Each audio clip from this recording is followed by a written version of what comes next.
Hello, this is Dr. Paul Cottrell, and I am recording this on April 4th.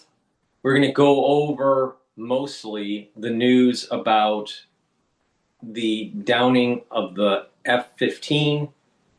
There was also a hit on an A-10 and two Black Hawks yesterday. They're still trying to find one of the crew members of the F-15. They found the pilot, but the weapons specialist is still in rescue mode. We don't know if he's alive or dead or captured or whatever. Um, that's probably the biggest part of the news. Now, what is interesting is the Pentagon seems to be relatively quiet about this. The White House is very quiet about it. A lot of the mainstream media is very negative about Trump.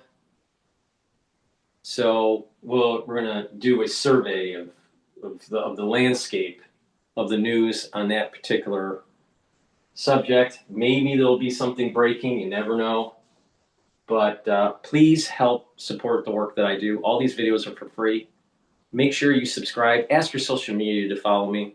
Share the links. Those are great ways. Another great way to support the work and to cover the content that I create is to be a member on my Patreon channel. You can also be a member to my Substack channel, or you can donate on my website, the-studio-reykjavik.com. You can donate through Stripe, PayPal, or buy me a coffee. Follow me on YouTube, Brighteon, Bitchute, and Rumble. You can also follow me on Apple Podcasts, Podomatic, and TikTok, X, and GETTR. So there's lots of ways to consume the content that I create. All of it's for free. All right, I have thousands of videos out there for free. So please help support the work that I do. And I have great products on my store, the-studio-reykjavik.com. I have ebooks about finance, about artificial intelligence, genomics, endocrinology. So there's many different subjects. There's around 8 different books that I've written over the years. I also have course material on immunology and pulmonology that you can learn from. You get a lot of content. And I have great supplements that I use every day to slow down the aging process. They work. It's a protocol that I've developed over the years. If you follow my advice, you will slow down the aging process and get healthy. Some of the products that I have that you should get are the structural nanosilver soaps. You can get it in peppermint and also in lemongrass. That's what I have in stock right now. Get a couple bars for your household. This will help with the health of your skin and your pores and neutralize because they have structural nanosilver. It's a lot better than some of the other soaps that you may be using. I also have structural nanosilver toothpaste. It has no fluoride. It'll whiten your teeth, freshen your breath, reduce inflammation at the gum line, help the gum line health, and this will neutralize because it's the structural nanosilver. And with good oral hygiene, you'll also improve your cardiovascular health and your valvular health. Why? Poor oral hygiene can lead to problems with your cardiovascular health. So you want a very powerful toothpaste. This is the best you can get. So please go to my store, the-studio-reykjavik.com, and get the structural nanosilver toothpaste. It neutralizes. So you should be using this every day, but especially during the cold season. And vitamin C and magnesium boosts up your immune system, helps with your skin. This stacks really well with the collagen. You drink filtered water, take the vitamin C and take the collagen. The vitamin C and the collagen will cross-link and improve your dermal layer. Vitamin C and magnesium also helps to boost up your immune system and helps with your brain function. Magnesium is super important for brain function. So please go to my store, the-studio-reykjavik.com. Use discount 5, get $5 off any order. And if you take my advice throughout this video, you will slow down the aging process. All right, with that, let's go to Fox News. Tower is the urgent search for a missing F-15E crew member. A U.S. fighter jet is down behind enemy lines in Iran. It is the first American warplane shot down by Iran since Operation Epic Fury began just 5 weeks ago. The chief correspondent, Jonathan Hunt, joining us live from Tel Aviv with the very latest. Jonathan. Good morning to you guys. There is quite literally a race on to find that missing F-15E crew member. The U.S. doing everything it can, of course, to bring him home safely, but the Iranian military also looking for him, looking for what would be obviously a huge propaganda victory. If they can find that crew member, they would obviously parade him on Iranian state TV. Talking of Iranian state TV, they were very quick to start showing. We don't know if he's captured. If he was captured, he probably would have already, probably would have seen posts of it from the RGC. I think he's dead, but who knows, all right? But if he is captured alive, this is reminiscent of the Iran hostage crisis. And remember what I said, we're living in another cycle of history that's rhyming. And we're at a fork in the road. Are we going to be like Carter, President Carter, and fail? Or are we going to succeed, pick the path of success?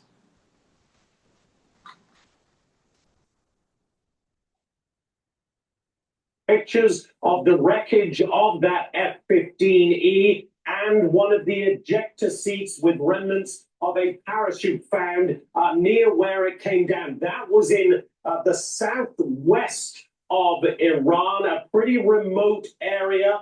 We have seen pictures of rescue helicopters flying in that area. At one point, we know that some of those helicopters, the U.S. helicopters, took incoming fire. Some members of one of those crews were injured, but we understand the helicopters landed safely. Separately, and around the same time, a U.S. A-10 Warthog was also brought down. That crashed apparently near the Strait of Hormuz. The pilot of that A-10 Warthog has been successfully recovered.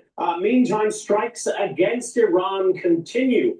We heard of strikes near the Bushehr nuclear facility in Iran earlier today. That is obviously one of Iran's major nuclear programs.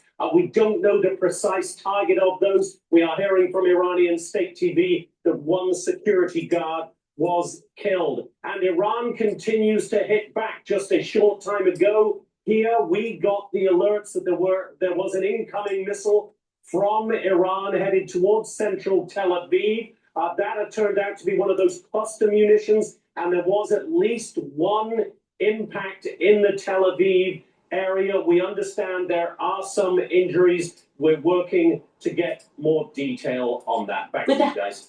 All right, Jonathan Hunt, live for us in Tel Aviv. Jonathan, thank you very much. We'll check in back with you a little bit later. Now, let's bring our viewers into what Jonathan's talking about and where the F-15E went down. It is believed to have gone down in the Khuzestan province. You see here in the red. And the F-15E, by the way, is the Air Force's workhorse. They can do air-to-air and air-to-ground missions. They can fly low. They can fight in multiple conditions. And this is the area they think it went down. But you can see in the screen, the Zagros mountain range. That's the difficulty that Jonathan was talking about. And you can see here a picture of that Zagros mountainous area. Very difficult terrain. Now, what's happening is our combat search and rescue teams, or CSAR, highly trained teams that are equipped to go in. Remember, all the way back in 1995, you had a daring rescue of Scott O'Grady. A pilot went down. So more than 30 years, these specialty teams have pararescue jumpers that can go into difficult terrain like this. They're equipped with medical equipment, and they can navigate the terrain. Meanwhile,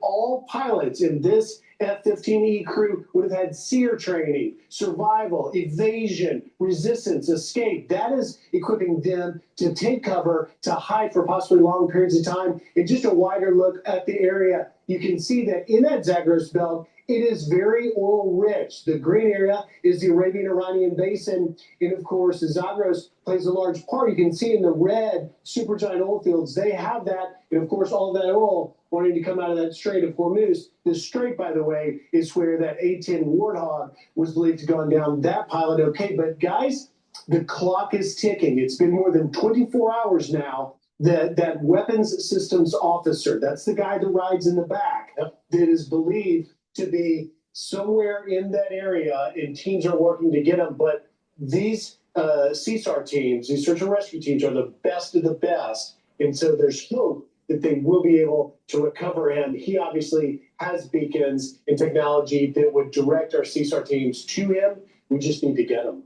But we also don't know if he's alive or dead, correct? We don't know that, Rachel, and that's why this is so heavy, because we do know from reporting that the PAVE helicopters that went in to rescue the first pilot did take fire. They're okay, but during the rescue of that first pilot, they did take fire on the helicopters, which means that there are possibly IRGC threats in the area, which raises the stakes for the rescue of the second pilot. And initially, Iran said shoot and kill any pilot that is found in a crash site.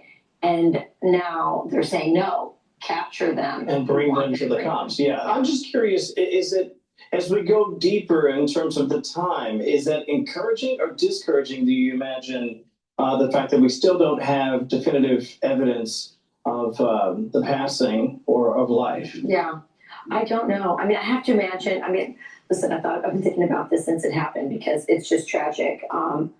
Imagine being the spouse, the family member of this pilot. You wonder, do you prefer that your loved one be dead than captured by these people? So this is something to really think about.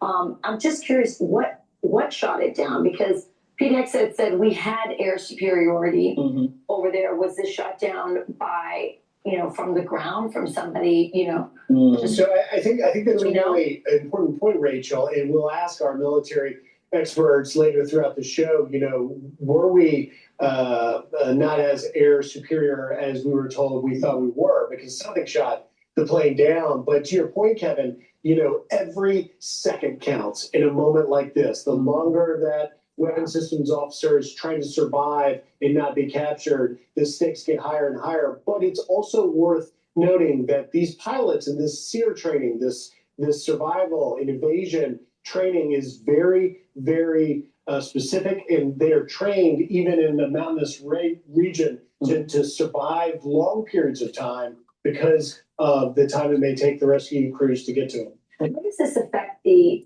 war itself from the political perspective here domestically? Yeah, that's a good question. I think ultimately what usually would happen in a circumstance like this is people are mature. The American public has, listen, let's be honest, we've been at war or some form of fashion for most of my adult life, if not all of it. And so I think most Americans understand that there are risks. However, I think politically, you're right, Rachel, it can be complicated because as this goes along, in particular, if there are more incidents like this, it gives certainly Democrats a cudgel with which to attack the administration. That said, I think because the president and the Secretary of War have been consistent in saying there is a very specific. What worries me in terms of the rhyming of history, yes, there is a rhyming of history with the Iran hostage crisis, potentially if he's captured alive. But there's also a rhyming of the Vietnam era. Now, I'm not an expert at the Vietnam era, but the little that I do know is that there was a helicopter operation that was taking place early in the war, that where the helicopter was taken down and there was a lot of casualties that took place in this field. I don't know the name of the actual battle, but it was at the very beginning of the war. And that starts setting in motion. And the helicopters that were being used were not the Huey helicopters. So it's before the Huey helicopters. This was more like the helicopters that would have been used during, let's say, the Korean War, whatever type that was.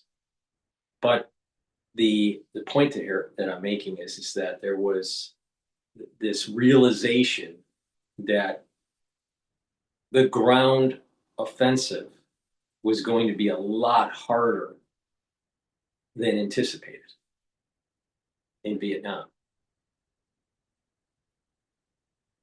I have this sense that there's a rhyme here. There's a similarity that's starting to take hold. Another similarity that I'm picking up is that Iran's terrain is very mountainous, especially on the west, all along the west and a big part of the southern area of the country. Well, that means caves. That means mountainous terrain. It's not really conducive for mechanized warfare. And it's a lot harder to just bomb them to oblivion in the mountains. So what this means here is very similar to Afghanistan, because Afghanistan was a mountainous war. And I think this is part of the reason why we didn't do so well in Afghanistan. I don't think our army is good enough in mountaineering. So with that, there's an element of like Afghanistan 2.0 in this. So it's a mixture of Vietnam and Afghanistan starting to emerge from what I'm picking up here, just intuitively.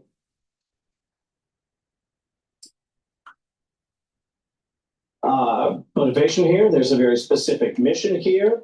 Yes, this is war. Yes, there will be things that happen. That's part of it.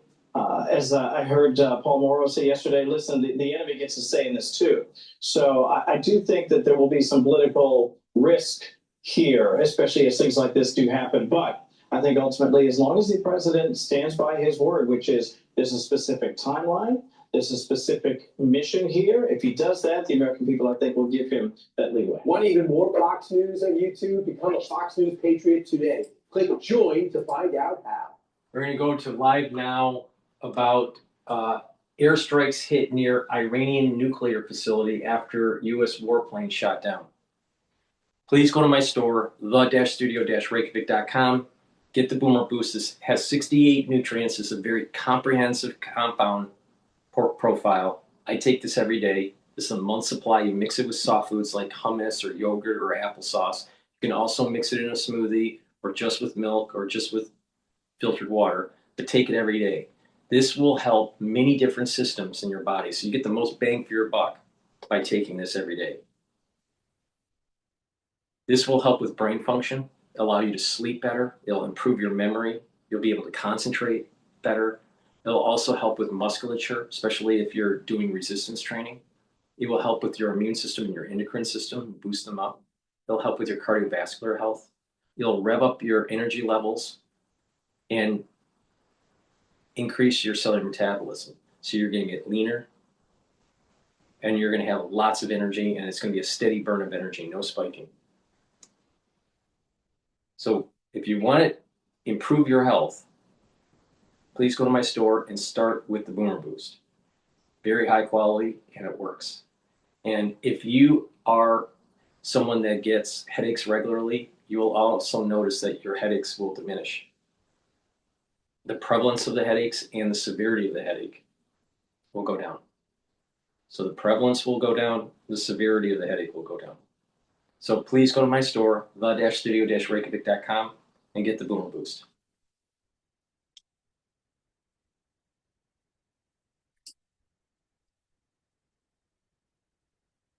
There's been a missile strike in central Israel. This is a live look there out of Tel Aviv this morning. Now, Fox's Trey Yingst has been sharing to social media.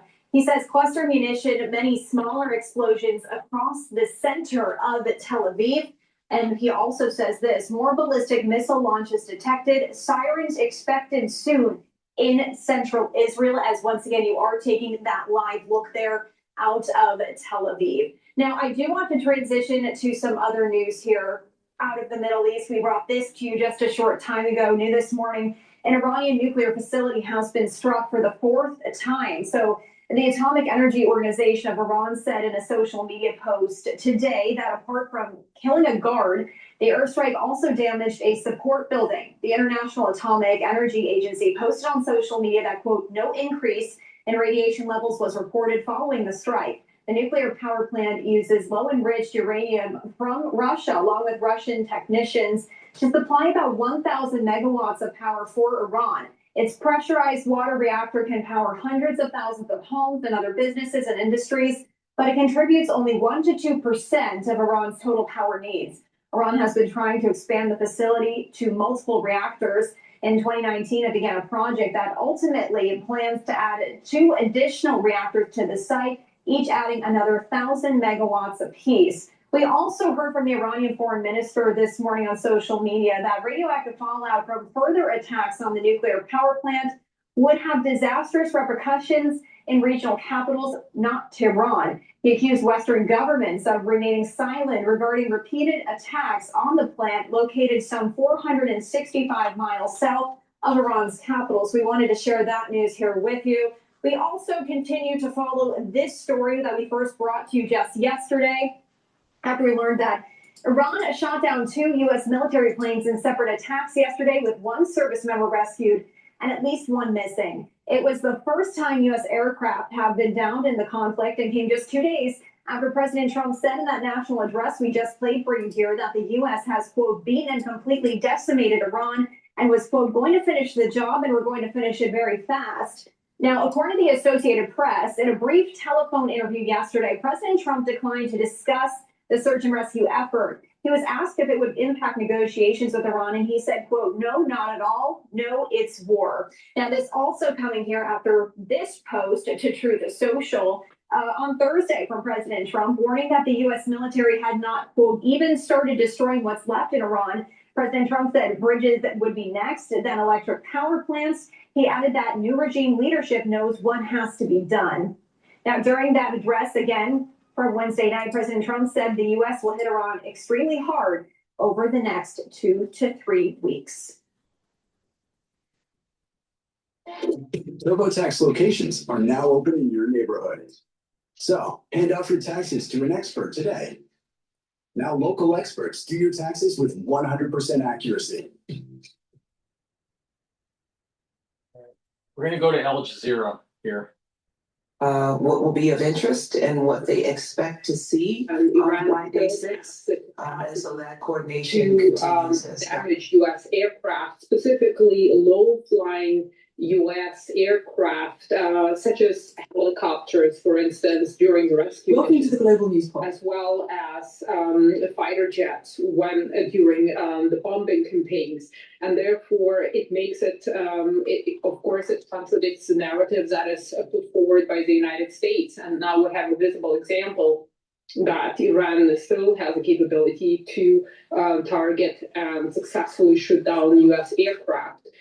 Making this, of course, very important for Iran to demonstrate the capability to resist. And most likely, the kinds of air defenses that Iran is using, such as man-portable air defenses, will be much more difficult to locate. Therefore, it's not possible to completely eliminate the Iranian ability to threaten U.S. aircraft. So it looks like when it comes to the attempt to rescue the servicemen, it looks like Iran and the US are trying to get there first for different reasons, it seems. What are the scenarios that you could see play out here? Well, there are several scenarios. The first scenario would be Iran finding the pilot first, and the second scenario would be the US finding the pilot first. And then you have 2 conditions, whether the pilot is dead or alive.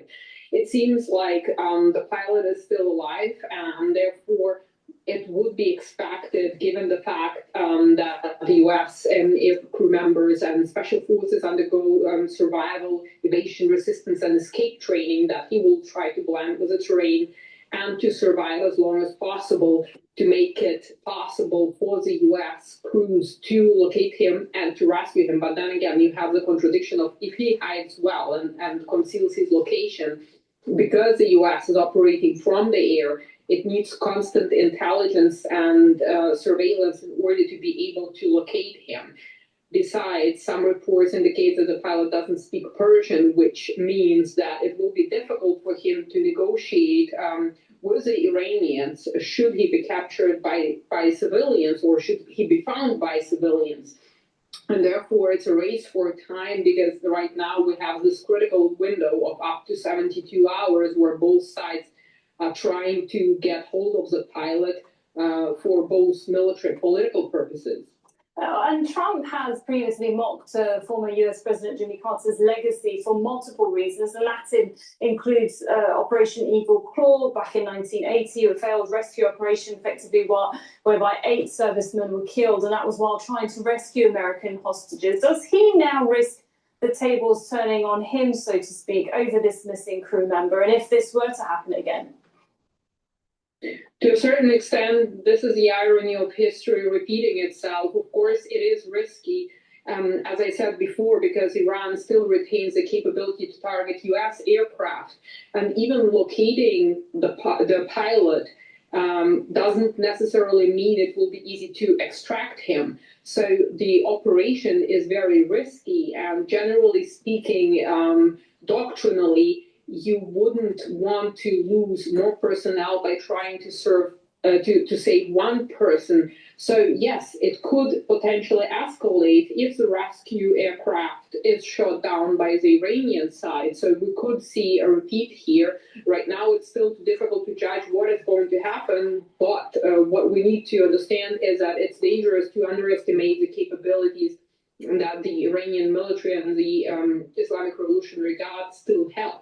Right, now Iran says that it's used a different defensive system to down these jets. We know that it has 2 allies, China and Russia, that have been helping Iran throughout this, perhaps not at the moment, but certainly when it comes to military wear and technology. The infrared technology that they're saying that they've been using to down these 2 planes, how reliant is Iran at the moment on China or Russia for its defensive strategies? Well, as far as their infrared technology is concerned, what I can say is that it is possible, not just because Russia and China have infrared sensors, that Iran has been using infrared sensors as part of its air defense network. But generally speaking, now that Russia specifically has made a lot of modifications to what used to be the Shahed 136, there is a possibility that technologies will be shared with Iran in order to be incorporated in its drone fleet. And when it comes to China, Iran has also been receiving different technological components from China, including directed energy weapons, peak laser weapons. Again, these would be used against UAVs. So I think that both in terms of a certain degree of intelligence sharing as well as of technological know-how, there is a constant exchange among the 3. And of course, North Korea would be another one. All right, thank you very much for your thoughts there. Marina Miron speaking to us from Munich. Now, an airstrike has hit the perimeter of Iran's Bushehr nuclear power plant in the south. 1 person was killed in that attack. Initial assessments indicated there was no damage to the plant's main units. The Atomic Energy Organization of Iran says this is the 4th attack on the plant since the start of the war. It warns that significant damage to the facility could lead to a major nuclear accident with regional consequences that would be, quote, irreparable. Multiple US and Israeli airstrikes have hit the Mashhad petrochemical special economic zone, and that's in southwestern Iran, and it houses a number of petrochemical facilities. 3 explosions were reported there, and smoke was seen rising from the site, with at least 5 people reported as injured. And in Tehran, parts of one of the country's most elite universities has been damaged. Shahed Ph.D. University is one of Iran's top engineering and science education facilities, and several of its buildings were heavily damaged in a strike on Friday. Well, our correspondent, Tawhid Asadi, visited the university and sent us this report from the scene of the attack. I'm in the campus of Shahed Ph.D. University, located in the northern parts of the Iranian capital, Tehran. And behind me, you can see actually the Institute for Plasma and Laser Research, which was heavily damaged as a result of this this recent round of the continued campaign of the airstrikes by the Americans and Israelis, the amount of damage is unbelievably massive, not only to this building, but also where I was walking through the different parts of the campus, including a dormitory. And we know that this specific institute targeted is critically important. It was founded in 2003 by Dr. Tehranchi, the former head of the Azad University and one of the scientists of the country that was assassinated in the war that happened back in June. And right now we see that one of the institutes founded by him was impacted. And behind me, as you can see, this is the damage, the huge amount of damage to this building and the debris, the equipment related to this institute is all around, showing the huge amount of blast that took place. And, this is the scope of the airstrikes across the country that is expanding in a sense. And now there are growing concerns about the civilian infrastructure, specifically schools and universities being targeted. It is not the first one. We know that 3 other major universities, this is obviously the third one, being targeted. And right now you can see this is the building that right now you're seeing is not the institute, but the dormitory in which students used to live. Fortunately, we don't have the growing concern about the fatalities as students were outside for the Nowruz holidays. But it's still, speaking of the infrastructure, it is really massive. We know that prior to that, we've got the University of Science and Technology being targeted. The airstrikes by the Americans and Israelis put a huge amount of impact on them, and that is located in the eastern parts of the capital, where heavy bombardments have been happening over the past weeks. And related to that university also was Dr. Shamandari, one of the associate professors of Iran's University of Science and Technology, who was assassinated alongside with his 11 and 18-year-old children. The Iranian side is interpreting that as a war crime. It is interpreting that, according to the spokesperson for the Ministry of Foreign Affairs, a systematic attack on the academic foundations of the country, which is going on. We know that in addition to the 2 universities, this one and the one in the eastern part of the capital, there is also Isfahan University of Technology, which was also targeted a couple of days ago. And this is obviously the continuation of the actually attacks that are targeting the infrastructure of the country. All right, well, it's not just universities, as you saw there. Iran's ports, energy, and even water facilities have also been targeted in US-Israeli strikes over several weeks. Damaging or destroying these sites has major implications for Iranian civilians and also for the country's economy. Julian, it does seem as though they are preparing for ground forces. The United States and Israel looks like they're setting up the chessboard for a ground invasion.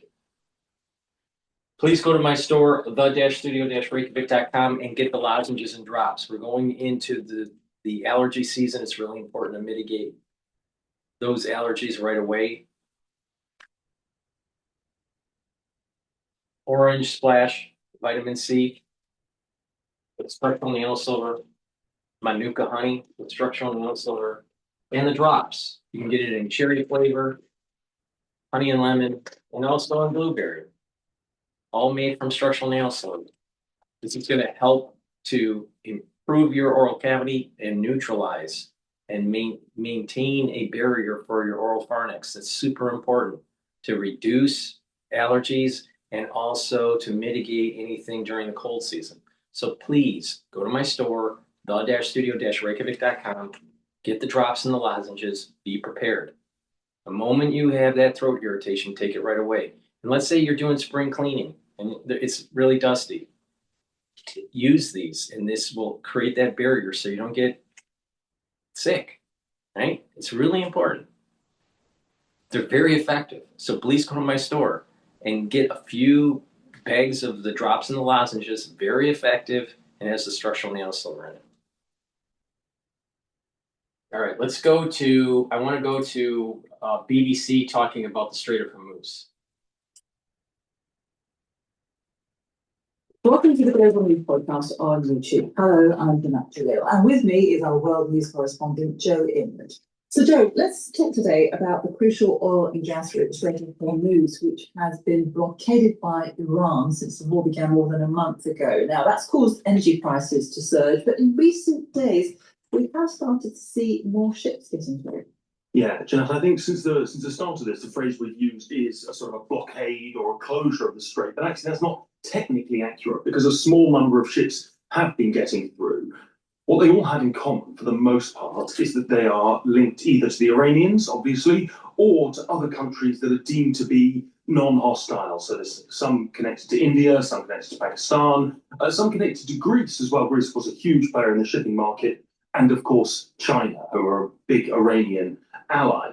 So we are seeing small numbers get through, with reports that they're having to pay some sort of transit fee on occasion, or that diplomatic leverage is being used in order to get them through. And for the first time, a vessel linked to France got through this week. Yeah, so this was a ship that is owned apparently by the French, although actually registered to Panama. There's quite often you hear of big ships that are tankers that you fly under a foreign flag for various political or legal reasons. But yeah, there are reports that one French ship has got through as well. Now, we should say we don't know the details. We don't know how that was negotiated, whether it was a political decision or whether there was some other sort of interaction that took place. But yes, there does seem to have been one get through. So let's talk about how these ships are getting through, because some people are saying that there's a kind of toll booth system that's been set up by the Iranian regime. What do we know about that? Yeah, this is really extraordinary. So the suggestion is we should say, with a lot of this, it is, it's happening in the shadows, clearly. People are not talking about this publicly, mainly because the IRGC, the Revolutionary Guard, by many, many countries are designated as a terrorist organization. There are lots of sanctions, both on Iranian oil and on them as an organization. So people aren't doing this publicly. But the suggestion is that in order to negotiate safe passage through the straits, what they're doing is they're paying some sort of intermediary company that deals with the IRGC. They give them something in the order of $2 million is what's discussed. And that basically allows them to be escorted through the straits close to the Iranian waterline. Again, we don't know if the escorting is necessary because of the risk of sea mines. That's something that really I know is a major concern for shipping companies, for other governments. The idea they might mine the Strait of Hormuz, but by paying this large amount of money, it seems that these ships are able to negotiate safe and free passage. Now, just to discuss the amounts here, 2 million is also the capacity in barrels of quite a lot of these oil tankers. So what you're looking at is a situation where an oil tanker carrying 2 million barrels of oil might have to pay $2 million. Sounds like a lot, but when you consider that the price of a barrel of oil has gone up many, many more times than that, from sort of 60-ish or so up to more than 100 at points, there are probably some shipping companies that are saying, well, actually, we're not happy about this, but it does probably make financial sense. And for many Western nations in particular, a toll booth system just isn't acceptable, as you say, because of the sanctions and also because of international law. Yeah, so there was a meeting yesterday, it was hosted by the UK, where the Foreign Secretary, Yvette Cooper, basically got 40 other sort of like-minded nations together, and they have rejected this as an idea. They basically said it's a breach of international law, you're not allowed to do that. But you could imagine that the Iranians, who have said, we've had a huge amount of destruction done to our territory, the Americans aren't going to pay the reparations that we seek. They might start to say, well, hang on a second, this is a way for us to recoup some of the costs that we've incurred. And if international shipping has to pay $1 per barrel, well, international shipping and the international oil industry can cope with that. I don't think that is going to be seen as acceptable by the Western governments. But whether there's a big difference between whether they say, we don't think this is acceptable, but then actually go, well, we can't do anything about it, because that's the main thing. Nobody else seems to be coming up with an alternative. I mean, how to stop this partial blockade? Donald Trump has said repeatedly, just go in and take it. It's easy. Well, the truth is, it's not easy. It's going to be incredible. Build on-brand assets in no time with Canva's AI-powered design generator. Simply type an idea and watch it. The truth is, it's not easy. It's going to be incredibly difficult, incredibly dangerous. The Iranians have got significant capacity to target this shipping, to lay landmines. They've got small, fast ships. They've got naval drones. And I'm pretty sure if you introduced a system whereby every single ship that was going through the Strait of Hormuz had to have a naval escort and do so under the risk of fire, that would cost a lot more than the potential toll, I think, might be the calculation that these companies and governments make. And so it could be that they think, well, this is a price worth paying. Again, we just don't know at this point. There'll be all sorts of problems about how that happens. As I said, it would not be, it might invalidate their insurance. There would be problems with making that sort of payment. And of course, they could face repercussions for breaching American, European sanctions. So it's really, really complicated. But evidently, some carriers are saying that this might be something that's worth doing for now. And time is running out, because even if the war ends today, the Strait of Hormuz could effectively remain mostly blockaded.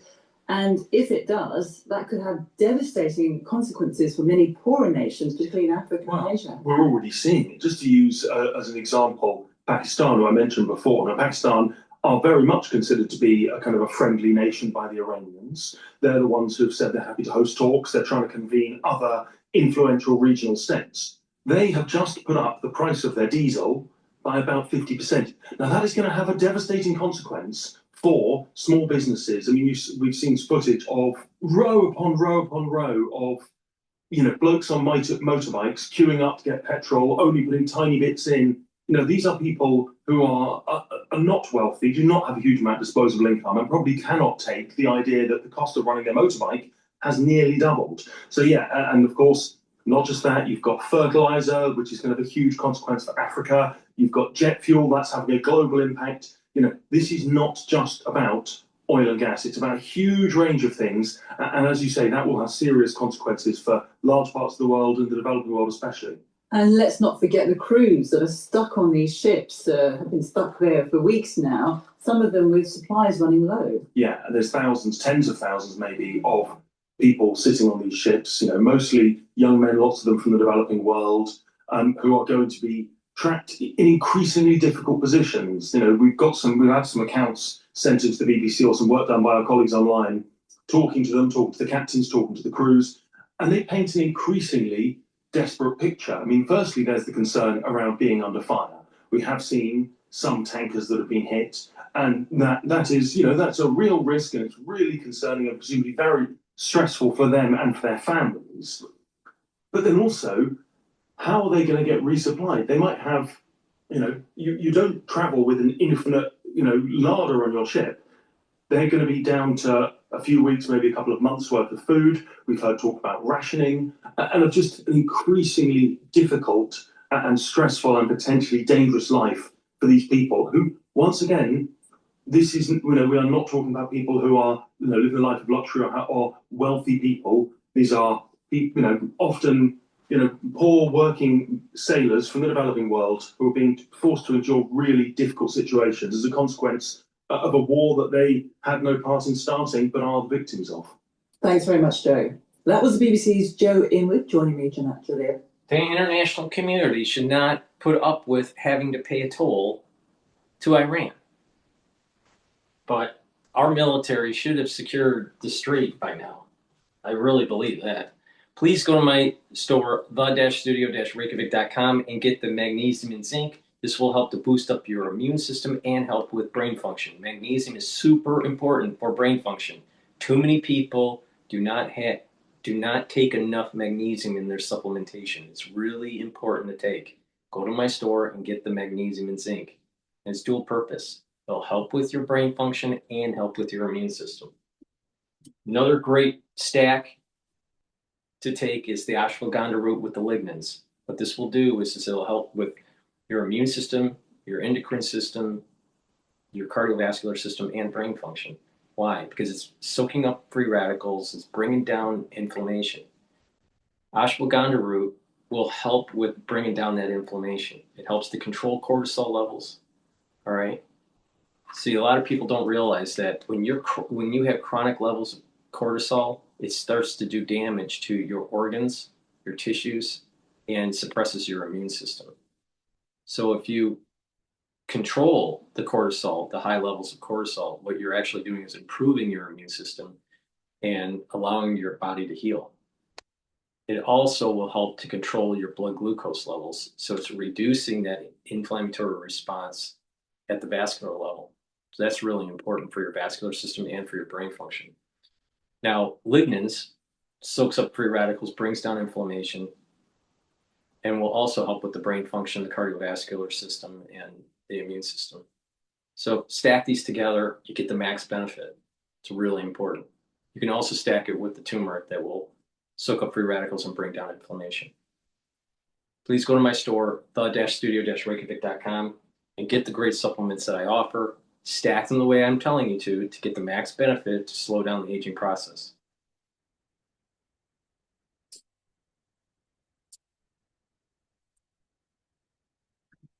To the U.S. to sell this and for the Trump administration to walk away at this point. There's also a lot of momentum, I'm sure, in the U.S. government to get this soldier back and to do whatever it takes to get him or her back into the United States. So with that effort, it will be hard to wind down the rest of the operations, not provide the air cover that's needed for continued operations or to continue planning for retracting this individual if he or she is still alive. Now, Iran and the US are racing to find the missing American pilot who was yesterday shot down over the Persian Gulf. They're thought to be in southern Iran. Iranian officials are offering awards of around £50,000 to citizens who helped capture the missing airman. Both President Trump and his Defense Secretary, Pete Hegseth, had repeatedly said that Iran's anti-aircraft defenses had been decimated. So what's likely to be going on in the search for the missing American serviceman?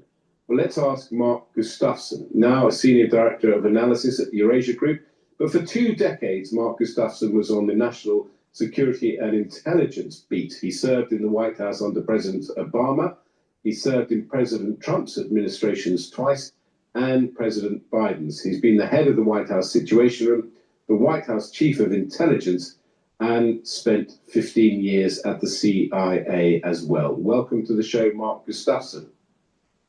Thank you. Thank you for having me. Thank you for joining us. Tell us what is going on, do you think, in the White House? Is the search for this missing airman now their top priority? I'm sure it is. This is always a very precarious moment for the U.S. government.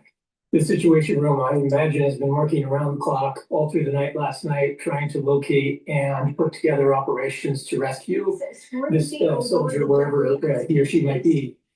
I think that this also means that for the U.S., it's a lot more challenging to withdraw from the war in Iraq if the Iranians do take a hostage. This is similar to what we saw with Israel and Hamas, where the Israelis had hostages in Hamas custody, and that made the war a lot more challenging, and it made it a lot more difficult for Israel to pull away. So the United States could find itself getting into a similar situation where if there are hostages inside Iran, it makes it more difficult for the U.S. to end operations and withdraw. We haven't perhaps reflected yet on the success of at least recovering one of the aircrew. I mean, it's an incredibly dangerous and complex operation, presumably, because it'll involve helicopters, special forces, trying to track the beacon on the aircrew's person, and in very hostile territory. I mean, the logistics must be extraordinary. I think that's exactly right. This is hundred. How's biz, Ash? Great, especially with the help of zero accounting software. I can keep my cash flow flowing by giving customers more ways to pay. Oh. Search zero with this.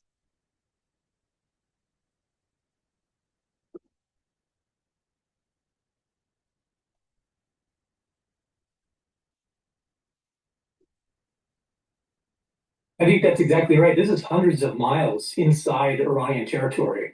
And the Iranians have already proven that they can shoot down some of these planes, which means there are probably weapons on the ground that are capable of taking down some of the rescue planes or helicopters that might be coming in. That makes for a very dangerous environment and makes this operation more challenging than others I've seen in the past. And what will it do in terms of the White House recalibrating its operations in Iran? Because clearly, with Donald Trump claiming that Iran can't do a thing about US planes flying through its airspace, it's quite clear they can do a thing. It might be a one-off, but it might completely recalibrate how what aircraft fly over Iran now? I think it does change the game. It makes it difficult for the long-term play for the United States because if the Iranians do have a hostage in custody, it makes it a lot harder to pull away, declare victory, and take an off-ramp, which some people expected President Trump to do in the next couple of weeks. If there is a hostage in Iranian custody, it makes it a lot more difficult.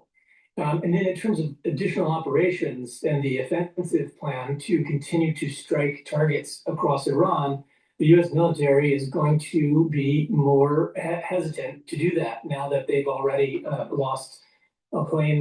They lost 2 planes yesterday, and so this has put them in a difficult situation in terms of what's next. So you served under Obama, who of course oversaw the famous surge in Iraq. You served under Biden, who oversaw the troop withdrawal from Afghanistan. So this is very familiar territory to you. This is, as it were, asymmetric warfare. You mentioned earlier the risk that the air crew, the survivor, is captured by the Iranians and the propaganda value that will have, the impact it will have in drawing America further in to a war that, in theory, Donald Trump says there's only 2 or 3 weeks to go. How do you kind of strategize when, to put it in slightly crude terms, a small win for the Iranians can eclipse big wins for the America and Israel?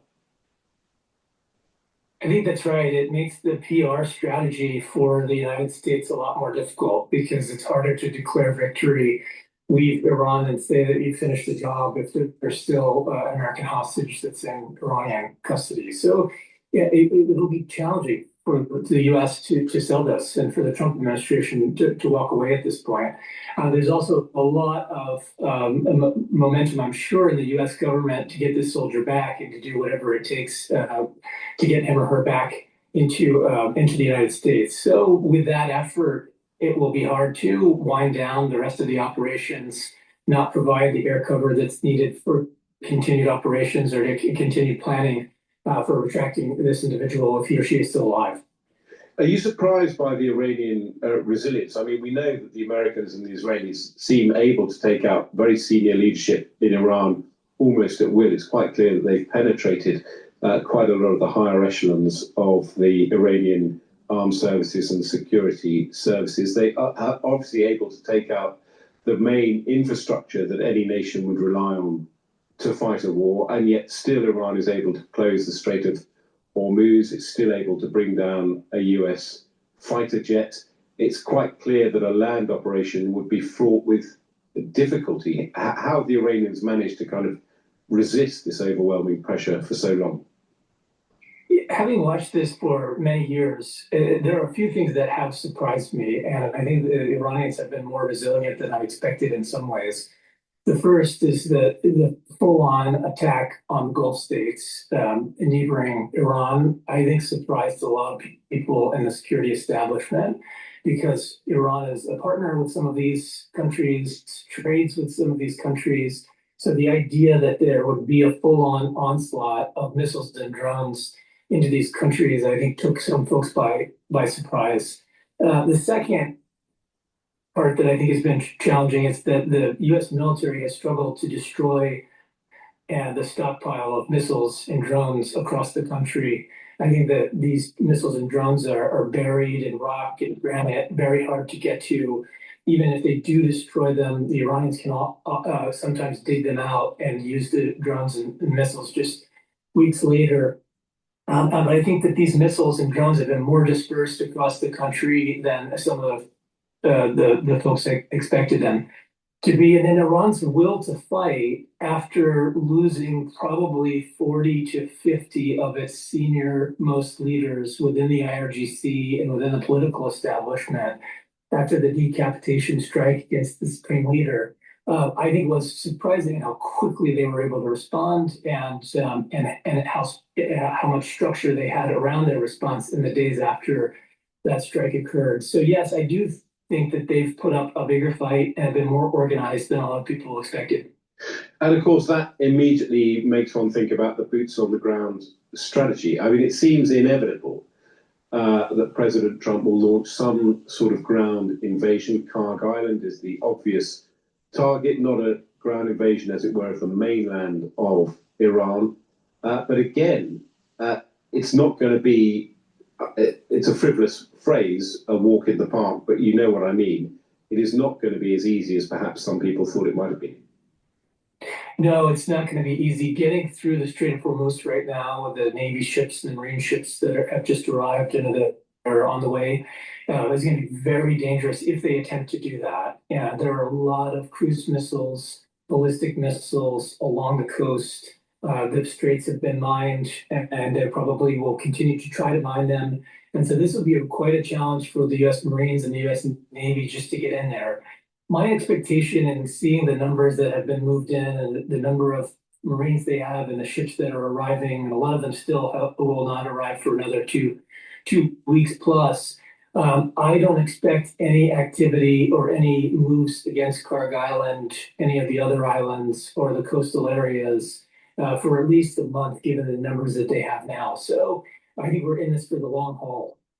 Yeah, could they hold a piece of territory in Iran that effectively protects the Strait of Hormuz? Would that be a realistic strategy? So basically, Trump is not going to de-escalate in 2 to 3 weeks. This thing is looking like a ground offensive. They would have to hold multiple parts of the Strait of Hormuz. And the challenge is that a lot of the islands in the Strait of Hormuz are heavily populated. The primary island, Keshem Island, which is right at the narrowest point of the Strait of Hormuz, has about 150,000 people on it. So to move U.S. Marines into that territory and try to secure it with that many people there, I think is a tall order and will require a lot more troops than what have been sent to the region and what are moving to the region in the next 2 weeks.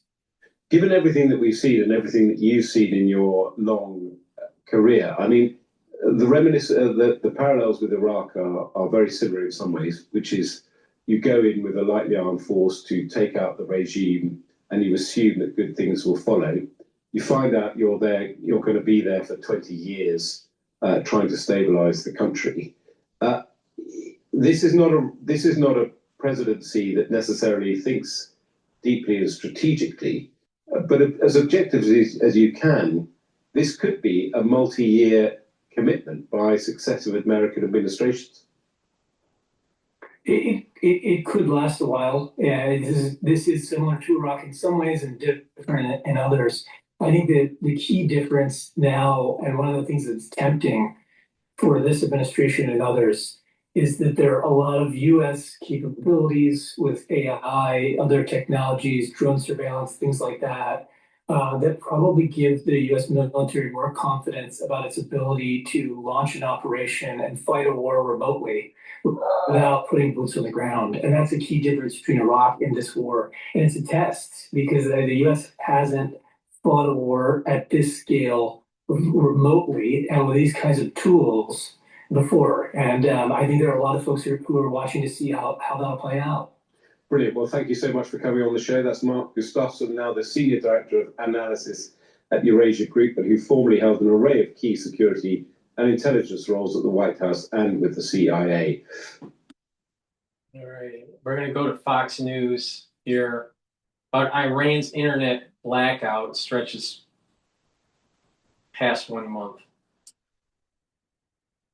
See, we really need to have a better understanding of what is going on in the secular community within Iran on how they are or are not trying to overthrow the IRGC and the theocratic regime.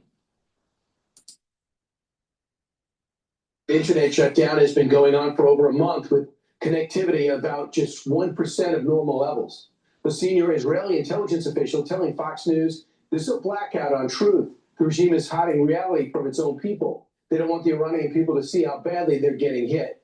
Our next guest is an Iranian national whose activism led to his imprisonment in Iran. He created a crowdsourced mapping website and an app to provide Iranian civilians with crucial information, holistic resilience. The executive director is with us right now, Ahmad Ahmadian, and he joins us. Ahmad Ahmadian, thanks so much for joining us. So tell me right now, what's the status of the internet in the country?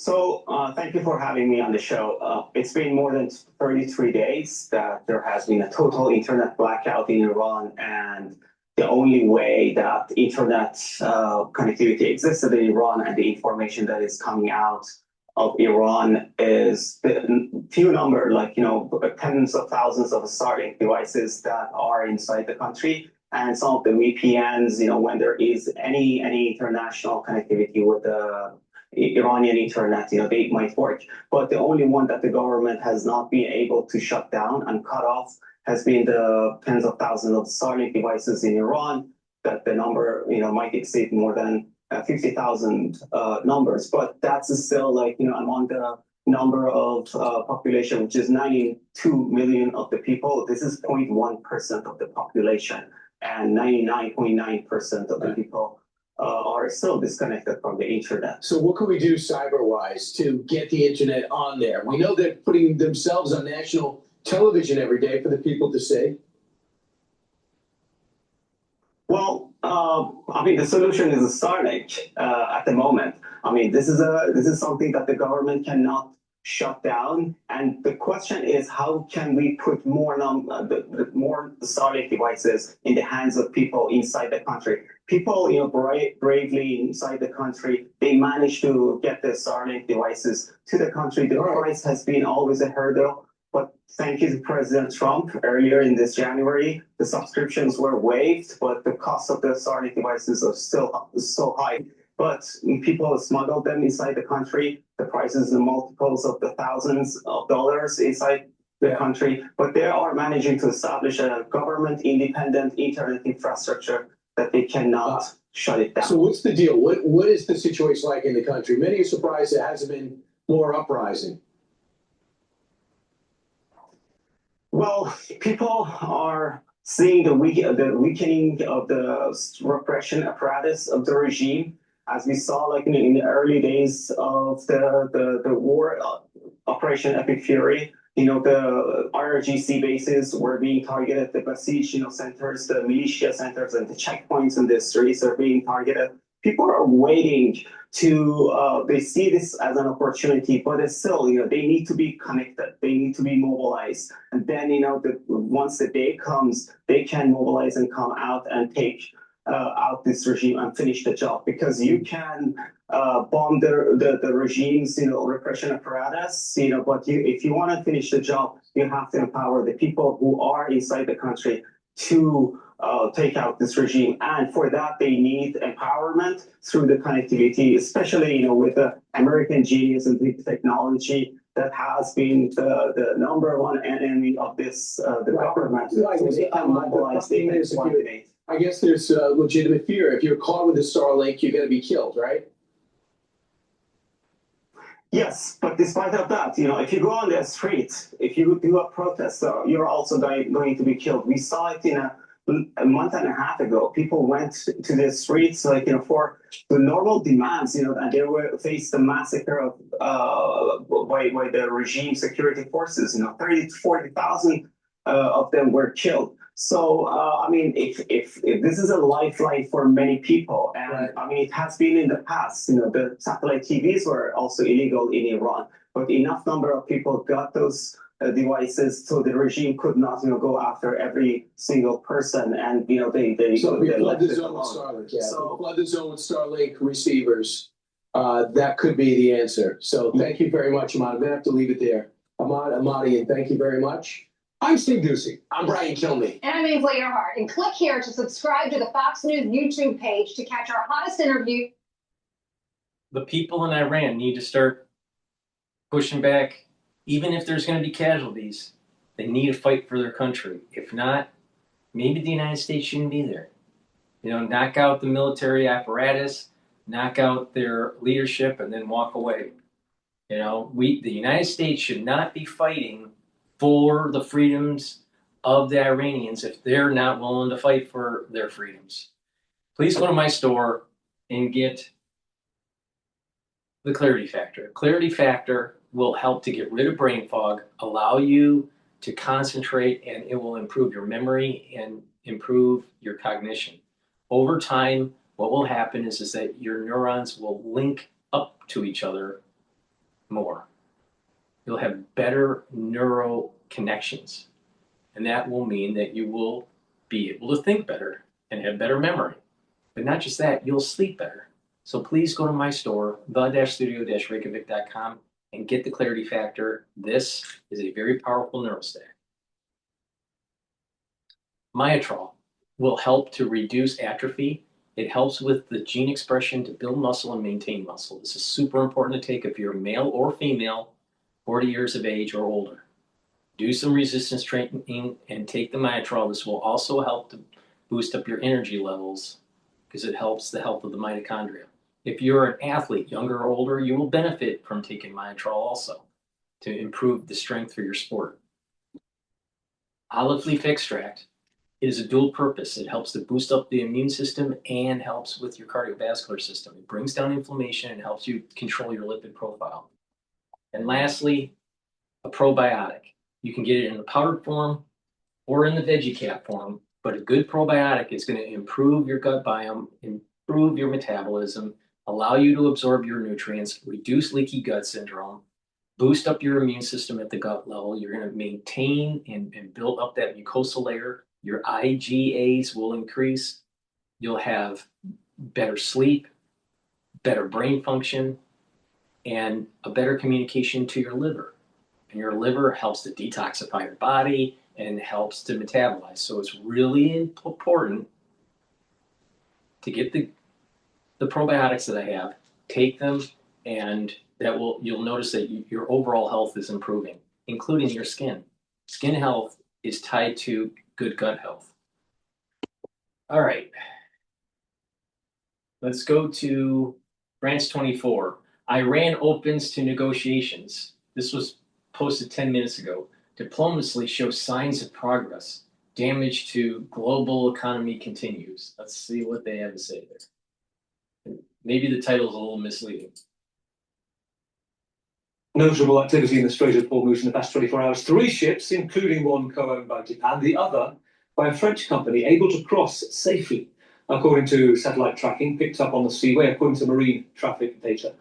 A container ship belonging to the French shipping group CMA CGM, a rare transit by a major European shipping group since March the 1st. Prior to that, reported 3 Greek vessels have been able to cross. At least 2,000 more ships remain stranded. It's more than 20,000 ships' crew still on board, some of them reportedly rationing. Now, the Iranian Revolutionary Guard continuing to threaten, quote, hostile countries. And it comes as the French president is in South Korea talking about finding a way to open the strait, days after France objected to UN resolution drafted by the Gulf states and the US to give legal right to force of opening the strait by, quote, any means necessary. Are the 2 means. Let's bring in Christian Bitchute, the Professor of International Relations at the University of Copenhagen and author of the book Understanding Maritime Security. Great to talk to you tonight, Professor. Let's begin on your understanding of this French vessel apparently being able to leave. What's your reading of that? So it seems that diplomacy is starting to work. More and more ships are now passing through the strait, and that is in many ways good news. But obviously, it's still far from normal. Usually 140 ships go through the strait. But I think these are relatively positive signals that Iran is open for negotiations, and I'm optimistic that we are finding solutions. But unfortunately, none of this is going fast enough, and the damage to the global economy obviously continues. This is interesting. Let me put this kind of context framing to you and see which you think is relevant right now.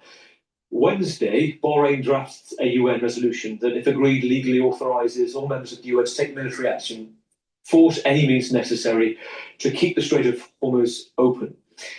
Didn't go through. It was changed because Russia, strategic ally, China, most important trade partner to Iran, were against it. France too. The wording from France is that they are concerned about proportionality under international law, avoiding another escalation. President Macron said as much in South Korea. And so that's changed. The vote goes ahead tomorrow. Now it's defensive means only. Is there a link? Are you saying that this diplomacy is being registered? So diplomacy here works on several levels. One is the direct negotiation with Iran over the passage of individual ships, and that has been going on over the last weeks. And it was also India, Indonesia, and other countries got their ships through. So this is one level of diplomacy. Another very important level are the discussions on the UN Secretary General's fertilizer initiative that apparently has made some progress, but not as fast as was initially expected.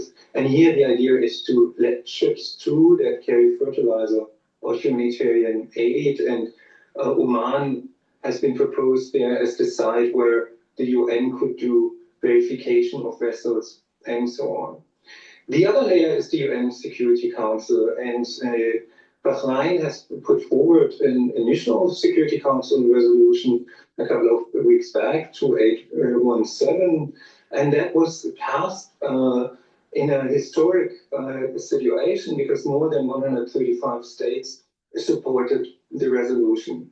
The question now is, what is the next step in the UN Security Council? And in many ways, the idea that the strait could be opened by a military force is misleading. And in that sense, I can understand the resistance towards the idea that the resolution should operate under Chapter 7 and sanction the use of force. In military terms, we cannot go back to normal. Escorting ships through the straits is extremely difficult, and instead, without a ceasefire, we cannot go to the next stage of developing a regime for the strait where we can gradually have more and more ships passing through. So I do not expect to see a UN Security Council resolution being adopted by consensus that actually includes the use of force. But tomorrow we're most likely going to know more.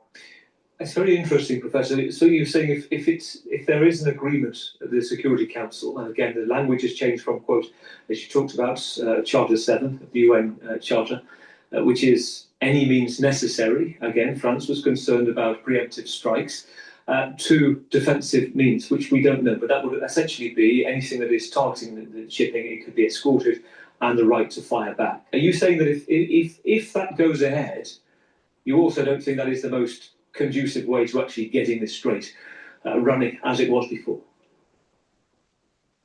Absolutely. It's really, really difficult to offer the level of protection that the shipping industry actually would require. And here we are looking at the broad range of weapons that Iran de facto has. It is very difficult to offer escort to a large number of ships, and even then, the risk that a ship gets hit is extremely high. And given the amount of ships that we are talking about, this is not really a viable option. And there's also the risk that Iran will integrate more and more countries as being de facto war parties, despite a UN Security Council resolution. That is also not what the shipping industry in the end is interested in. To open up the strait, we require a broader process, and very important, we should also start looking ahead in terms of what kind of setup do we need once the hostilities end, and there we should have all the plans ready in the drawer. And I know that this is already part of the negotiations in terms of how this can look like in the midterm, but also in the long-term future. Tell me, Christine, what else is moving and why right now? We talked about, you mentioned something, the Iranians wanting to do a monitoring system with Oman. There's talk of money essentially paid, 2 million or so, 1.5 million per vessel. Help us understand who's paying what to move. The owner of the ship. So one important initiative is also led by the UK and France in terms of assembling the coalition that can actually establish a sort of mechanism once we have a ceasefire, once hostilities are over, and we know it over 40 nations that want to chip into that. The German Chancellor has spoken about a sort of contact group being established for that. Others speak about a Strait of Hormuz commission, and such a mechanism has been used in the past in counter-piracy situations, for instance. And it's an effective means to arrange a naval coalition, multilateral forces, but also have a strong link to the shipping industry, the insurance industry, and so on. The Iran currently charging for the passage is quite obviously not a sustainable solution in the long run. So, but at the same time, it's also signals that Iran is actually open to certain kinds of negotiations, and these will provide the seeds for the future arrangements that we need once a ceasefire is there, which hopefully is soon. A brief thought, because there's lots of information going around about the thousands of ship's crew that are still in the Strait of Hormuz are around there and can't leave. Do you have any understanding of the situation they're facing for those still stranded? Yeah, this has to be one of the priorities to get the seafarers out of there. And I do hope that over the next days we're going to see more and more ships actually passing through, so that the situation the tension will be released a little bit. But let's not forget, even if Iran would declare tomorrow that the strait is open, this will have long-term impacts, because shipping is a fragile, globally interconnected system, and going back to normal will take quite some time, and that unfortunately also means tricky situations for the seafarers. Fortunately, at least the International Maritime Organization is really prioritizing the cause of the seafarers, and that is good to know. But obviously, the International Maritime Organization is relatively limited in terms of what it can do with its mandate. Professor, really good to talk to you tonight. Thank you for your time. Professor Christian Burger, the International Relations Professor. Please go to my store, the-studio-reykjavik.com, and get the resveratrol. The resveratrol will help with youthful gene expression. It's really important. It gets rid of cells that are in senescence. It'll boost up your mitochondria so you produce more ATP. This will help with the basal layer of your skin, so your skin is healthier. So please go to my store and get the resveratrol. This stacks really well with C60 and Boomer Boost to slow down the aging process. Digestive enzyme complex. This supplement has the enzymes to help your pancreas. It helps to break up carbohydrates, proteins, and lipids. Super important if you're 40 years of age or older. No matter how healthy you are, your pancreas doesn't work as well as when it was younger. So please go to my store, get the digestive enzyme complex to help break up your proteins, carbohydrates, and lipids and reduce the load on your pancreas. You'll be able to absorb your nutrients better. Omega-3, very important for cardiovascular health. It brings down inflammation. It helps you to lower LDL levels and increase your HDL levels. And by taking omega-3, you're reducing plaque formation at the vascular level. And vitamin B complex. The first 4 B vitamins is used in the electron transport chain within your mitochondria to produce ATP, so you have more energy. Your cellular metabolism will improve, and you'll be able to protect your neurons with B12. Vitamin B complex is super important to take if you're 40 years of age or older, male or female. Improving your cellular metabolism, getting more energy is going to help to slow down the aging process, and protecting those neurons are super important. So please go to my store, the-studio-reykjavik.com. Use discount 5. You get $5 off any order. It's all caps, discount 5. Click the link in the description of this video and all my videos. Go to my website, the-studio-reykjavik.com. All right, now what we're going to do is talk about LNG. This is from Fox Business.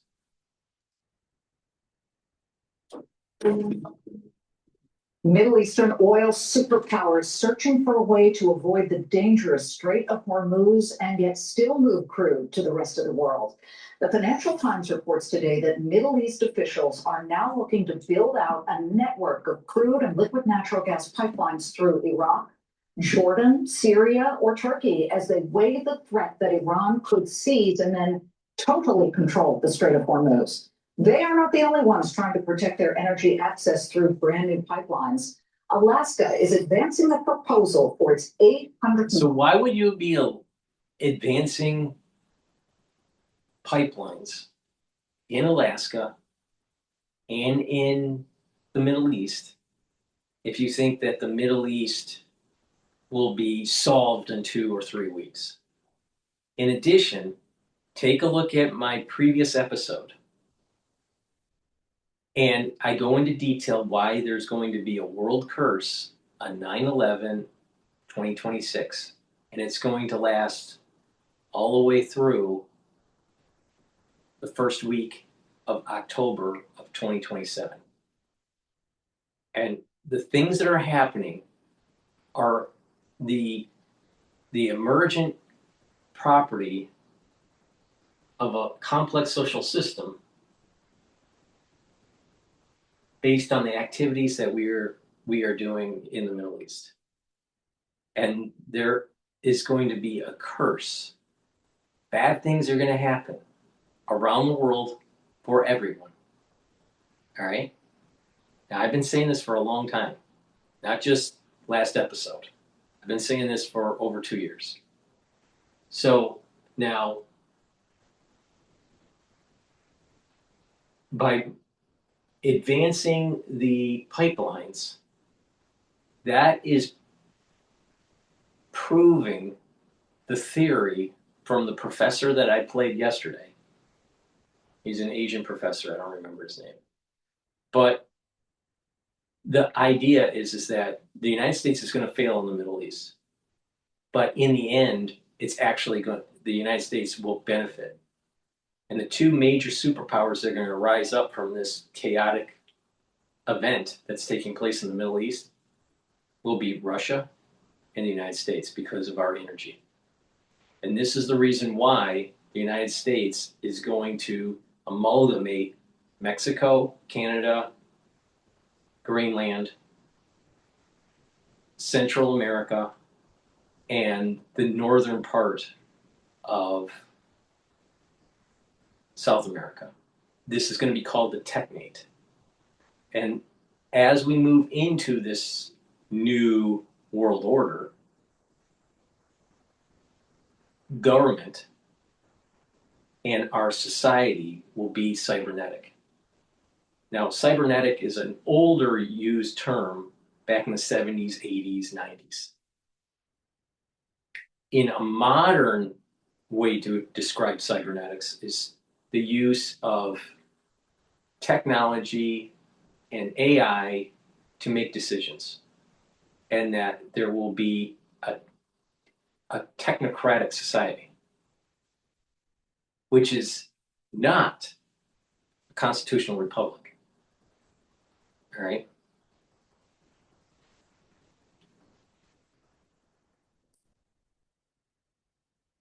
Mile-long AKLNG pipeline. The Trump administration has been trying to fund this project since before the war, but now it's been elevated from a state project to what Energy Secretary Chris Wright said is probably our most single important energy infrastructure project of this whole administration.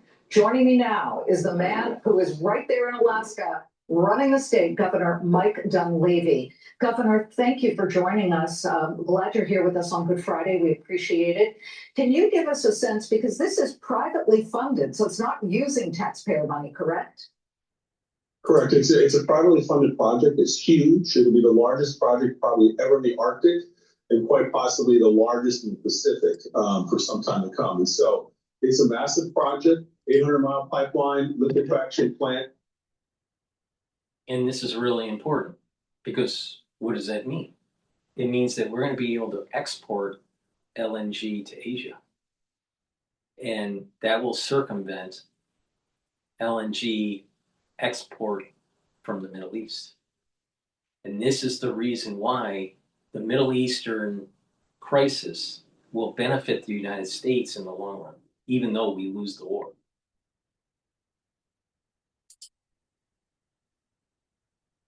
Down south on Tidewater in the North Pacific, and on the North Slope is a gas conditioning plant. So it's huge, but we think it's time. The time is right. The time is now for obvious reasons. Well, yeah, here's an obvious reason. We saw West Texas Intermediate, the crude that trades here in the United States, soar to $111 and change just yesterday. Big, huge moves. And there has been, since the war began, there's such a pronounced spike. People are paying more at the gas pumps. So obviously, this is the kind of thing that, could you say, once it's up and running, could ease the situation no matter what type of geopolitical event is happening? Well, you bring up a good point. So Alaska has had since 1977 the Trans-Alaska Oil Pipeline pumping oil. We've pumped about 18 billion with a B, billion barrels through that pipeline, and we have billions of more to pump through that pipeline. We're also talking about a gas pipeline that would parallel that pipeline, the oil pipeline, through half of the state and then swerve off to the west for a little bit, and then also go to Tidewater. The gas is important for not just Alaska, but our Asian allies. And as you see what's happening in the Persian Gulf, what was hoped to be a stable area, even though most people knew that there was always going to be some volatility there, has really just fallen apart over the last several weeks. And we don't know what the future is going to be. And so that risk involved in getting gas, I think, is what's going to be driving Asian customers, for example.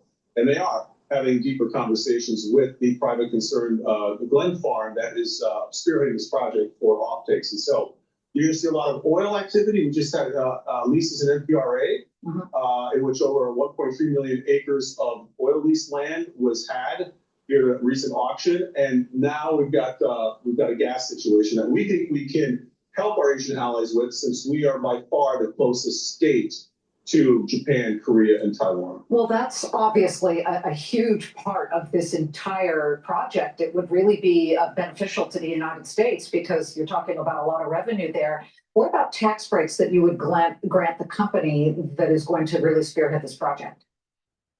Well, we're working with our legislature right now on bringing down the tax rates from our property tax. We have one of the highest property tax rates in the country, which is oftentimes a barrier for business, especially projects of this magnitude. So we're in discussions now with our local municipalities that would be affected, as well as our legislature. We're hopeful that we can get a change to this tax process so that it helps with the economics for this project, because in the end, Alaska is also going to use some of this gas. Most of it will be shipped overseas, but we'll also use some of this gas, and we don't want our ratepayers paying a high rate for gas because of a high property tax imposed on this project. I like that idea, definitely. You're talking about natural gas, talking about oil, yes, but natural gas in particular, everybody talks about how 20 million barrels a day go through the Strait of Hormuz when it's open, but that's barrels of oil. It is also a key choke point in the Strait of Hormuz to get liquid natural gas through. And so I think that has been a major issue as well. LNG is so plentiful in the United States, certainly in Alaska, but also the lower 48.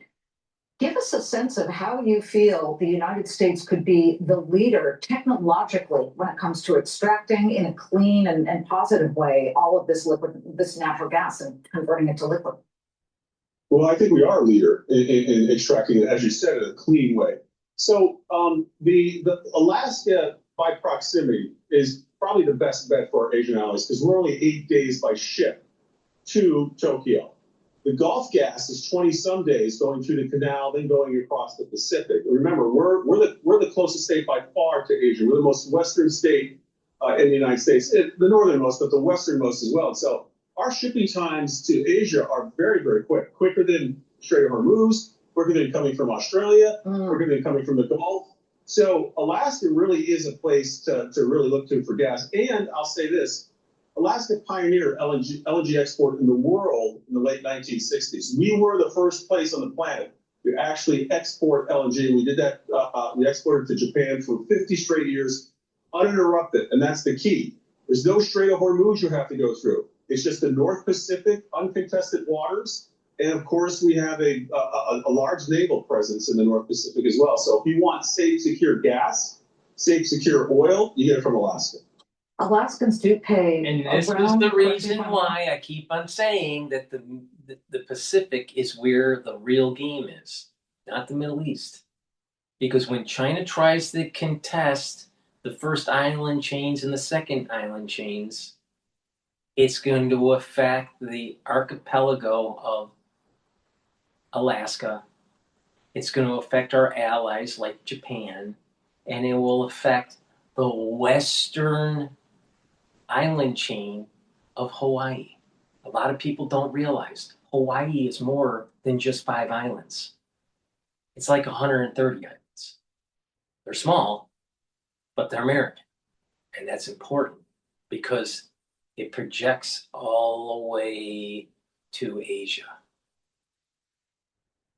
Now, they are ancient islands of Hawaii because as Hawaii is basically lava flows from the deep sea percolating up. All right. And so as the tectonic plate has been moving over time, there is these islands that have been built up and then have receded because this basalt is easy to erode over time. So there's many island chains from Hawaii. But the point here is that if we lose our hegemonic power in the Pacific, we won't have energy dominance, military dominance, freedom of navigation dominance. That's the reason why China cannot take Taiwan. We need access to the 9-dash line. Hello? But all of those people that are America first are too stupid to understand this. The 3 times the national average for energy, which is kind of ironic considering there's a lot of energy underneath the ground in Alaska. But you have talked about attracting a lot of data centers or even data centers that would be open to running on liquid natural gas. We cover the hyperscalers a lot. And they, at this point, are like, we don't care where we get our energy, whether it's nuclear, whether it's electric, natural gas. We want energy to build out our data centers. But how realistic is that if the cost of energy in Alaska is as high as it is? Well, when you look at the cost of energy in Alaska, you're looking at also 220 plus communities that are off our road system that are on diesel. And we're working at bringing the cost of those small electricity costs and fuel costs down for those small communities through a whole host of hydro projects, other types of renewable projects as well. But when we talk about the gas line, that goes through the major population centers of Alaska, the middle of the state. And we believe we'll be able to have gas at 4, 5, 6 cents a kilowatt hour for data farm customers. The data farm customers are actually going to help reduce the cost for energy on the rail belt because our population is so small, the data farm needs are so big that our gas offtake will be small compared to that, which will lower the overall price because of these large hyperscalers. But when you factor in ambient temperatures are lower in Alaska, so less energy is needed to cool these data farms, large amounts of fresh water, large acreage, contiguous acreages of land, etc. It all comes together to make Alaska, I think, a great place for data farms. I think I need to take a research trip to Alaska. I've never been. You have to. Okay, I'll ask. Come up to our energy conference. We're having an energy conference in May. Okay. We have that energy conference every year, and people from all over the world come up, and you can see what we do here in Alaska. Oh, I'm packing my bags. I want some of that salmon too. I'm all about food and chocolate. Please go to my store, the-studio-reykjavik.com, and get the cleanse, which is 30 parts per million, or max 35, which is 35 parts per million. Take a teaspoon a day every day.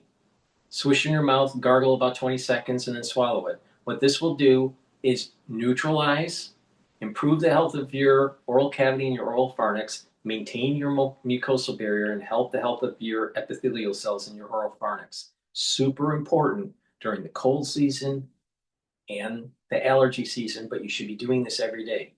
Because with good oral hygiene, you're helping your cardiovascular health, but you're also boosting up your immune system. Take it every day. I've been doing this protocol for over 6 years, every day, teaspoon a day. Now, if you're not feeling well because of the cold season or someone around you is not feeling well, take a tablespoon or 2 a day. And then once everything's all clear, then go back to your maintenance dose of a tablespoon. But I've been doing this protocol for 6 years, and it's part of an anti-aging protocol. Max 35 or cleanse, or max 14. Take it every day, a teaspoon a day. Take the C60, the turmeric, the ashwagandha, the lignans, and the boomer boost. The multivitamin and the probiotics. You do that regularly, you do that every day, you're going to slow down the aging process. Why? Because you're targeting all of the things that are aging you. Your immune system goes down, so you're boosting up your immune system. Your endocrine system is disrupted. You're improving the health of your endocrine system. Your cardiovascular system starts to get clogged up. Well, you're improving your cardiovascular system.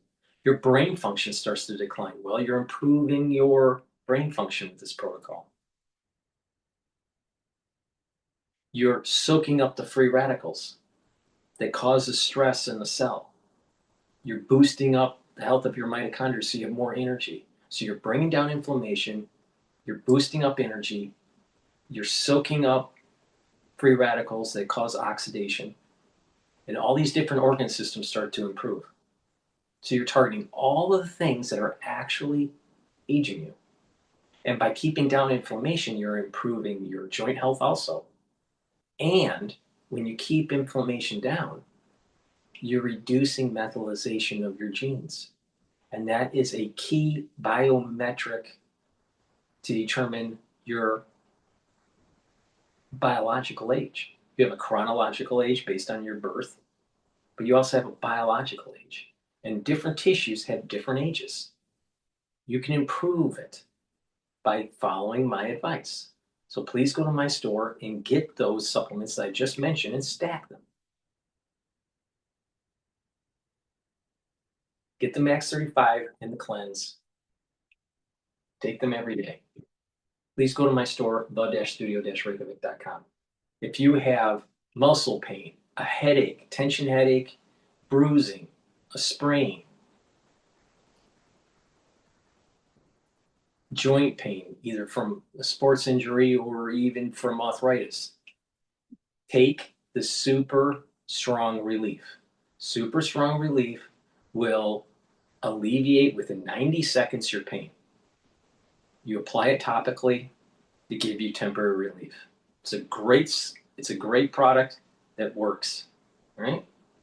And also go to my store and get the Structural Nano Silver Gel. You can get it in the tube form or in the quick dispenser. And it's dual purpose. You use it as a daily skincare to help to improve your skin. You apply it topically. If you have a cut, an abrasion, or a minor burn, put it on the lesion. It'll help to heal it quicker. Why? Because it keeps it clean. And if you have a cold or someone around you is not feeling well during the cold season, put it on your hands, around your mouth, around your eyes, around your ears, around your nose. Lightly coat your nostrils. They'll stay active 5.5 hours to neutralize. And you can do that with Purell. Please go to my store, the-studio-reykjavik.com, and get the Structural Nano Silver Gels. All right. Trump sent a stark warning to Iran. This is 18 minutes ago from Fox News. Let's see what they have to say. Is, of course, day 2 in the urgent search for a missing U.S. airman after an American fighter jet was downed in Iran. Meanwhile, at least 6 people are hurt in central Israel after Iran fired a round of missiles, leaving behind this damage. Our own Jonathan Hunt joins us from Tel Aviv with the very latest on both of those stories. Good morning. Rachel, Kevin, Griff, good morning again to all of you. The Iran's military command has just announced on state TV that they shot down the F-15E using a new air defense system. And they say they are confident that that will ultimately give them, the Iranians, control of their airspace. That would, of course, be a monumental shift. If it were to happen, there is obviously always some bravado and bluff in Iranian state TV commentary on this. But the search, meantime, goes on for that missing Well, crew that's member interesting from because that- if they didn't have new capability, it would have pushed questions against Hegseth and General Kane on why did you think that the surface-to-air missile capability of Iran was degraded over 90%. If there was no new capability, then Pete Hegseth was lying to the American public. But now, with Iran saying there's new capability, I'm willing to bet that they received something from China or Russia, probably Russia, and are using it, then it's plausible deniability for Pete Hegseth and General Kane to basically say, we didn't know this happened, but we're going to hunt it down and kill it. All right? And that's probably what happened. Was Russia probably produced something that they gave, and they're probably testing it out. But the bottom line is this. This war will not end, ever. Not just this war, but future conflict with Iran. All right? We're not going to solve this problem unless the IRGC is destroyed, the theocratic regime never is reconstituted, and the Iranian seculars actually have self-rule. If any of those don't happen, we are going to continue with a war with Iran in some fashion. Even if we end operations of epic fury, later down the road, we're going to have to mow the lawn again. So it's better to solve the problem now. Now, what I think should happen is Trump should say, we're taking gravity bombs, which are cheaper, we're going to run our B-52s, and we're going to level Tehran, and nothing will be left. It's going to look like Gaza. It's going to be a parking lot. All of it's going to be gone. And we're going to go one city after another, and we're going to gravity bomb every single fucking major city in Iran. That's what I would do.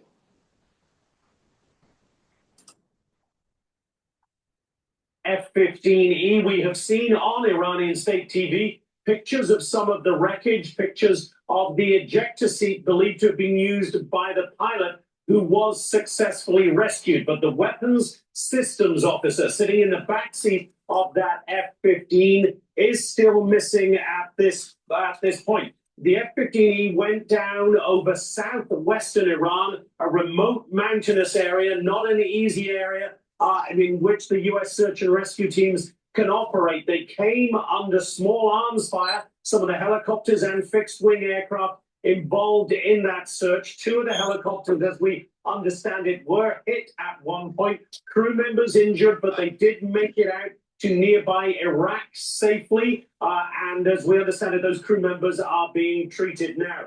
Meantime, we also have learned that an A-10 Warthog with the U.S. Air Force also went down. That went down in the Strait of Hormuz, we are told. The pilot successfully recovered. And finally, back to the action we have seen here in central Israel today. A couple of missile alerts coming in. One, the most recent one, we were live with you at the top of the last hour. That thick black smoke we saw, we thought it might be a direct missile strike. Turns out it was actually the result of one of those cluster munitions. So a smaller strike than a direct missile itself would have been, but it hit a car. The fuel tank of that car exploded, and as you see there, that's what sent that smoke billowing into the air. But a number of people injured in the two strikes today. A demonstration once again that Iran retains the capability to hit here in Israel, and of course to hit its Gulf neighbors too, as we approach President Trump's Monday deadline, remember, for Iran to reopen the Strait of Hormuz or face the destruction, as President Trump put it, of Iran's energy infrastructure. Back to you guys. It's interesting. Cluster munitions are terrible as well, Jonathan Hunt. Thank you. With that, let's bring in Saturday in America anchor. I want to make a comment about that. All right. So the deadline, that 6-day deadline, is coming up. Is Trump gonna back down like he always does? Taco trade? Trump's looking weak. It's about time to actually say what you're gonna do, Trump. You gonna knock it out or not? Because if you don't, you're gonna look like a wussy again. But here's the rub. If they have captured one of our service members, if you hit facilities, you may increase the probability of them killing the service member. So what do you do? So it's actually better that this service member is dead than captured. So Trump worries me because he'll say something and not do it.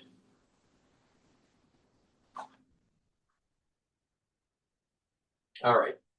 What we're going to do is, we're going to continue on with this Fox News. McEnany, Kaylee, good morning. And let's pick up where Jonathan Hunt left off, which is we have this Monday deadline to reopen the strait or else face massive destruction. But it seems complicated now, particularly if we don't find this second pilot and rescue him. Yeah, and if I'm the Iranian terrorist regime, I'm reading the news and I'm seeing President Trump on Good Friday was in the Oval Office, his national security team there. And I don't like my odds. That's a president hard at work, the commander in chief, who knows what he's doing when he sets deadlines. Remember, he's a businessman and he means them. And he sent out a pretty stark warning to Iran this week. He said, I've bombed the biggest bridge in Iran. There was video of it that was put out.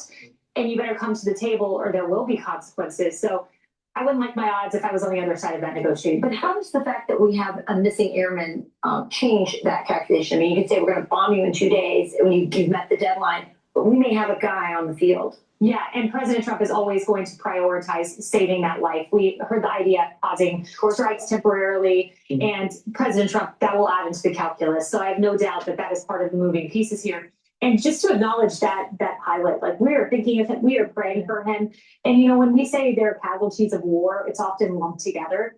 But there are 13 that we have lost. They have names, they have families. Alex Kleiner, 2 7-month-old twins he left behind, a toddler. I was just reading about Nicole Amer, a mother who had 2 children. She was in Kuwait. They thought she was safe. This is the cost of war. These Americans, they're just great Americans. They are the very best Americans, following the footsteps of Jesus Christ and the sacrifices that they make overseas. So we think about that pilot, we pray for his recovery. Let me add to what Rachel was just telling you about, and that's this idea that it could complicate negotiations. Let me share what the president said. He said, listen, this is not going to change how we do things. He expressed frustration about some of the coverage, what is plainly an intense and sensitive rescue operation. Asked if today's events will affect any negotiations with Iran. The president said, it would not, no, not at all. No, it's war. We are in war. And yet, one would imagine that they better be careful on their side of this thing because let's face it, Kaylee,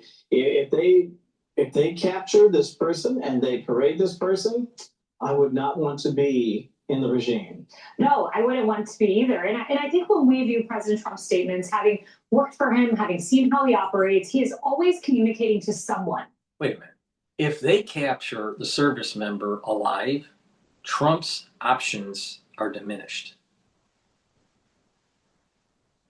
It's going to only strengthen the Iranians, not weaken the Iranian position.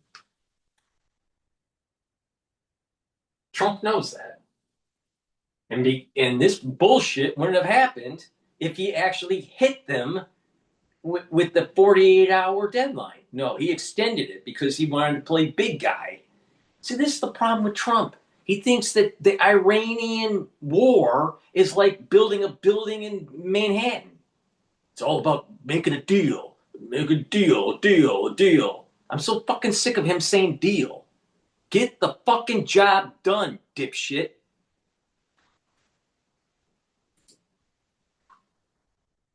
And sometimes that's the American people. That is, of course, his priority. But other times it is a communication to the enemy. And so when we view his communications, people were saying, oh, he's going to come out and announce a ground operation when he did that primetime, address. I said, there's no chance he would ever do that. He's not going to broadcast his strategy. And when he says, no, this won't change our operation, he's not going to say to Iran, yes, this is changing things, we're backing down. He's doing the internal calculus behind the scenes, and what he broadcasts is a specific message for a specific person. One of the things that we've noticed about President Trump, or one of the things we've noticed about his economy, he brought back in 2016, we had a terrible economy coming out of Barack Obama, and he gave us the most amazing economy in all of our lifetimes. 50-year high in everything. Every class of people were up. Home ownership was up. Everything was booming. Then COVID happened, and then the bottom line is this: in Trump 2.0, he's caused havoc with the tariffs, and there's still more instability economically because what is the tariff policy now because of what SCOTUS ruled? What's going on with the war in Iran? Doesn't look like he's winning right now. All right. The Strait is opening up, but it's only for a select few. And it seems like even Iran is collecting more money now because of the $2 million toll. Now, it could be an orchestrated effort, so America has a better position downstream with this, especially with selling energy. That could be, and in the long run, it'll be better for the United States. But I don't think that Trump is thinking in those terms. Trump is the benefit for the United States when we lose, if we lose in Iran, all right, is an emergent property because of the endowment of the energy that we have and our ability to export, especially LNG, to Asia. That's an emergent property. I don't think it's planned by Trump. So what pisses me off about Trump is, and Pete Hegseth, and I'm for Trump to be successful, and I'm for Pete Hegseth to be successful, but the problem is that they're rough stones. There's a lack of polish. There's a lack of, they're a little crass, all right? And Trump needs to stop viewing running his fucking administration like it's some sort of construction project. I want him to become more presidential, all right? He's going to lose the midterms. That means the Democratic Party is going to stall all of his efforts. So now he's lost 720 days of his administration because of stupidity.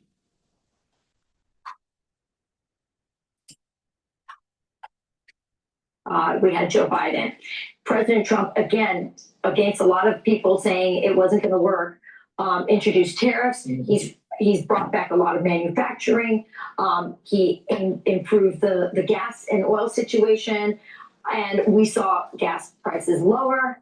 We saw jobs come up. And I think when we've been talking about all morning, we were on the verge in April, if not for the war, to see an absolute boom in this economy. Now, of course, tempered a little bit because of the war, but not as much as people thought. And we're seeing that in some of the numbers this week, that it's not the boom we thought, but it's also not the bust you would expect from a war that involves so much oil. Here is something here from Gallup poll. They asked Americans if they're worried about key issues. They said the economy worry is down by 9 points. Crime and violence worries have dropped by 8 points. Illegal immigration, no surprise. He's closed the borders. He solved that problem. It's off the table, down by 6 points. What do you make of the economy, the sentiment in of America during this war, but also coming into the midterms, not too far away? Yeah, there was a fantastic jobs report. I took great joy in watching CNN last night. Have to admit that the jobs report exceeded expectations. The gas prices, are they high? Yes, they are. Are they Biden high? $5 per gallon? No. And what did we get from $5 a gallon gas prices under Biden? Absolutely nothing. What might we get from this temporary blip? We might get a non-nuclear Iran, the biggest threat on the globe, really eradicated, and the gas prices, by the way, coming down. We could be in a very different position 2 months from now. I agree with the president. He can change that. But I think that poll is interesting that you guys pull up from Gallup. I think there's a sense of you have a president who's constantly doing things. If you think back to midweek, what did he do all in one day? He addressed the nation on Iran. You saw Artemis 2 take off, a historic moment for America. And by the way, he did the job of Congress in making sure that DHS got funded. That's right. Something he should not have had to do, but he did it himself single-handedly by making sure those civilian employees that you and I talked about this week got paid. I think there's a sense he's doing things. Not to put too rosy of a picture on it, though, midterms will be hard for Republicans. Just it's historically difficult to win when you're in power.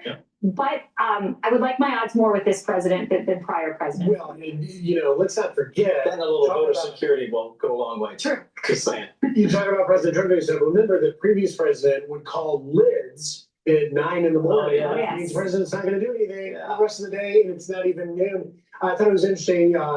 James Freeman, columnist in the Wall Street Journal, talked about kind of maybe what you're talking about, saying, is there something about a Trump White House that makes us exhale? Inside, he says, Mr. Trump's adversaries in politics and the press have spent a decade making the case that he is a uniquely dangerous threat to the country, yet the Gallup data that we just showed suggests that Americans view his time in office as a time when threats recede. Al-Baghdadi, gone on his watch. Soleimani, gone on his watch. Two dictators toppled on his watch. Look, domestically, the southern border, we don't even think about it. It barely rates as an important issue anymore because he's stopped that threat. And crime in our cities he's taken on. I'm for Trump. But the problem is, take a look at what is happening with Trump 2.0. Instability with tariffs. Instability with actually manufacturing coming back to the United States. There's not a lot of strong data proving that there's a lot of manufacture coming back. The East Wing, demolished supposedly for a new ballroom that doesn't seem like it's going to get built because it needs congressional approval. So he's leaving a scar on the landscape adjacent to the White House. And what's going on with oil? We don't know. I trade oil all the time. And I'm telling you, it's really hard with risk management to be able to manage through this crisis. All right? Some people would say, just long it. You can't just long it because he can open up his mouth and the oil can drop $10. So you got to risk manage. So it's really hard to actually play this correctly. Now, if you want to take a lot of risks, yeah, then maybe. But if you're taking a lot of risks, you're going to lose a lot too. All right? So I'm seeing a lot of instability the last 2 months from Trump or 4 months from Trump. He needs to get his shit together because if this continues on to June, he's going to lose the House. He needs to get his shit together. No matter how much lipstick they put on the pig on Fox News, it's not going to solve the problem. He needs to win. Get it done. Stop being such a chicken shit.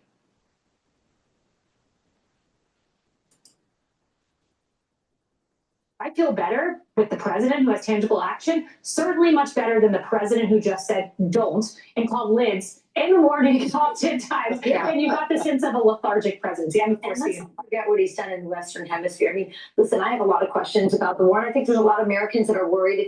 Let's not pretend and sugarcoat this like that we're somehow out of the woods or anything like that. We have a soldier on the ground.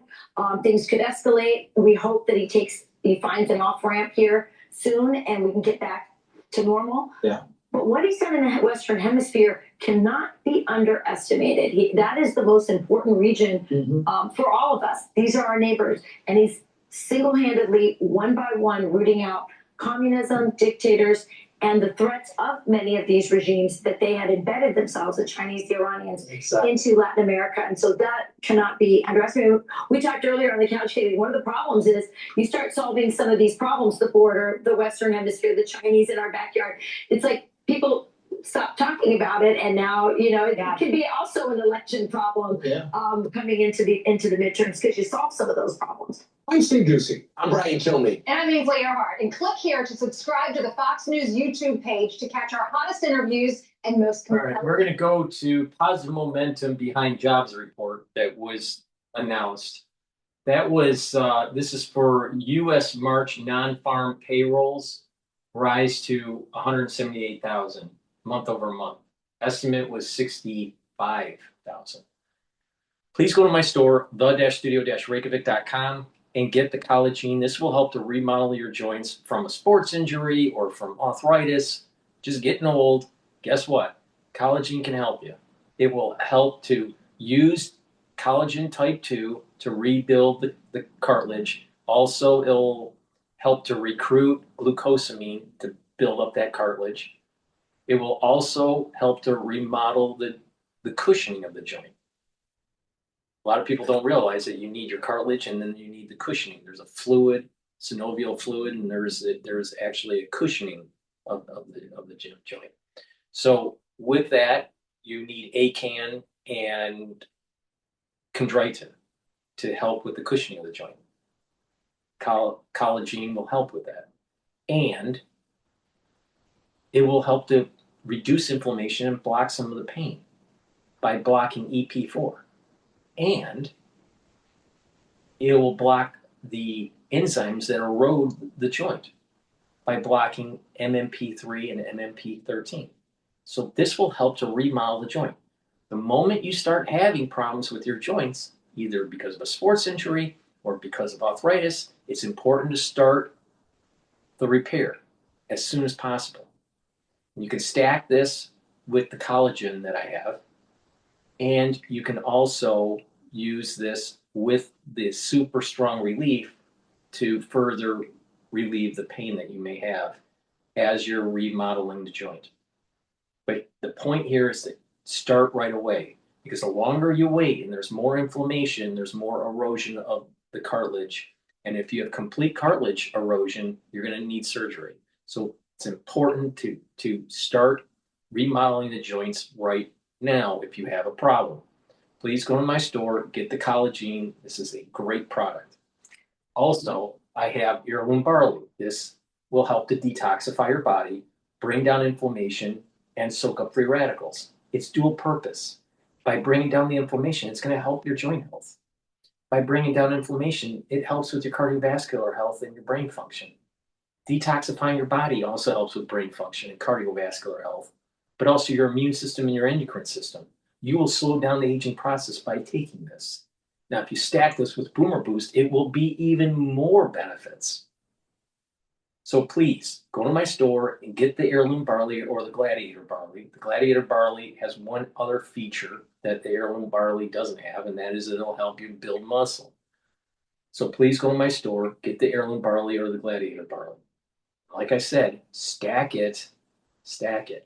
And when you stack these supplements, like I've been saying in this video, you will get max benefits and you're going to slow down the aging process even more. Please go to my store, the-studio-reykjavik.com.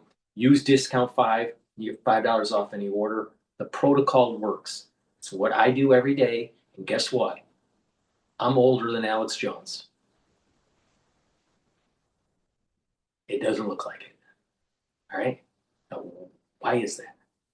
Maybe my supplements are better. Maybe the magic is in the stacking. Maybe you should take my advice. I'm not wrong.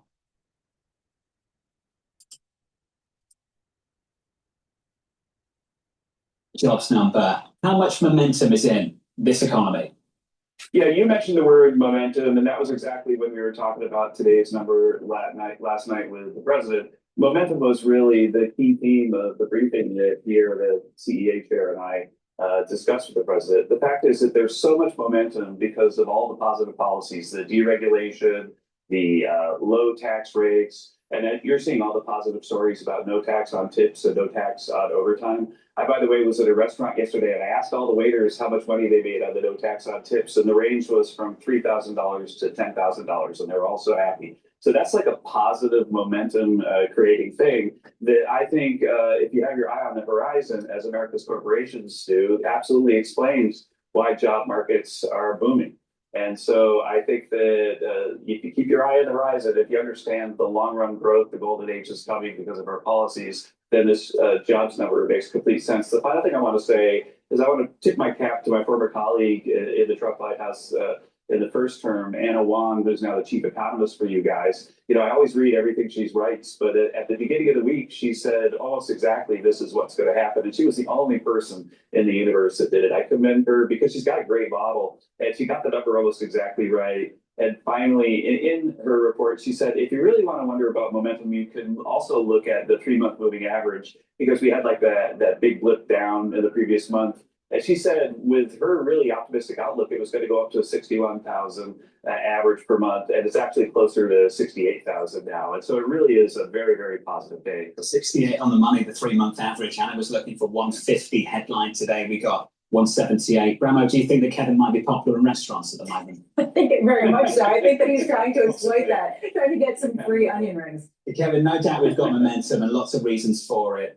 We've got the tax refunds starting to come through. The Fed had cut rates at the back end of last year. Some of the biggest companies on the planet are spending a lot of money. Those capex intentions are huge for the year ahead. How insulated do you think the US economy is, given the shock in the Middle East and the reality that energy prices now are a lot higher than they were a few months ago? Well, one thing is that the U.S. is really the engine that drives the global economy again. We kind of lost that status, I think, under the previous administration. And so I know that there are starting to be some supply disruptions in the East and so on, but the U.S. is standing ready to export more to these countries, more refined product, more crude. And also, we've taken a number of steps to minimize the disruptions here in the U.S., doing things like waiving the Jones Act so that we can get U.S. gas and finished product over to the West Coast. And so I think that in the end, the strength of the U.S. economy is going to be something that's kind of like a safety net for Asia as they're dealing with the fact that they have to import all their oil. And so shocks, they're more sensitive to shocks. They're experiencing real shortages. We've seen fuel rationing in places like Indonesia. Certain governments introduce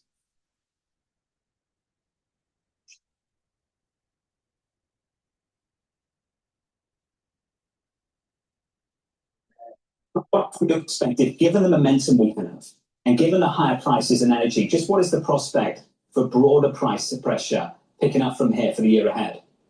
Well, what I would urge you guys to do, and you have the technical capability to do it, is something that I look at every day, is look at what the futures markets think.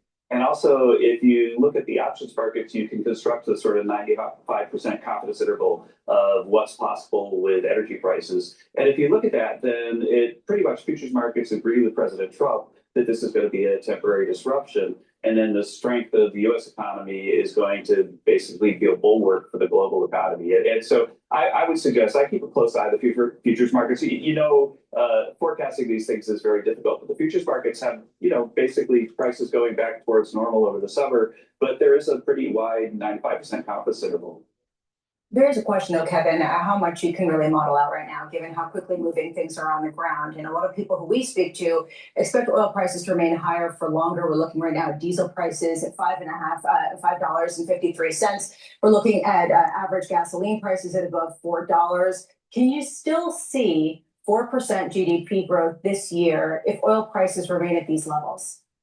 Yeah, absolutely. I don't think, as you saw with today's jobs report, that we should expect that people are going to have to revise their annual forecasts very much. And I think that the main reason for the U.S. and the main reason is that we're a much different economy than we were in the 1970s when we were so energy dependent. I do think that there, will be some negative repercussions that'll be very short-lived in the Asian economies, and we expect that disruption to be over really, really soon. It's something the president has emphasized over and over, and emphasized again with me last night. How much are you modeling, though, what happens if this goes on through June, through July, through August? I mean, how much do you have contingency plans for what type of levers you could pull to help support an economy that has enough momentum in it heading into this at a time when people already are cutting back around the margins. You can see this in certain discretionary spending types of surveys that are coming out in real time. Our job. I started a business to give old folks a new life, and Chase has supported me from the beginning. Ever since my dermatologist recommended use of Brighteon Channel, I'm kind of obsessed with the results. I just keep getting better. Our job is to prepare for every scenario, but to be realistic about what we expect. And what we expect with a high confidence is that what you're seeing in today's jobs market will continue, and that this situation in the Middle East will be over very shortly, as the president has said over and over.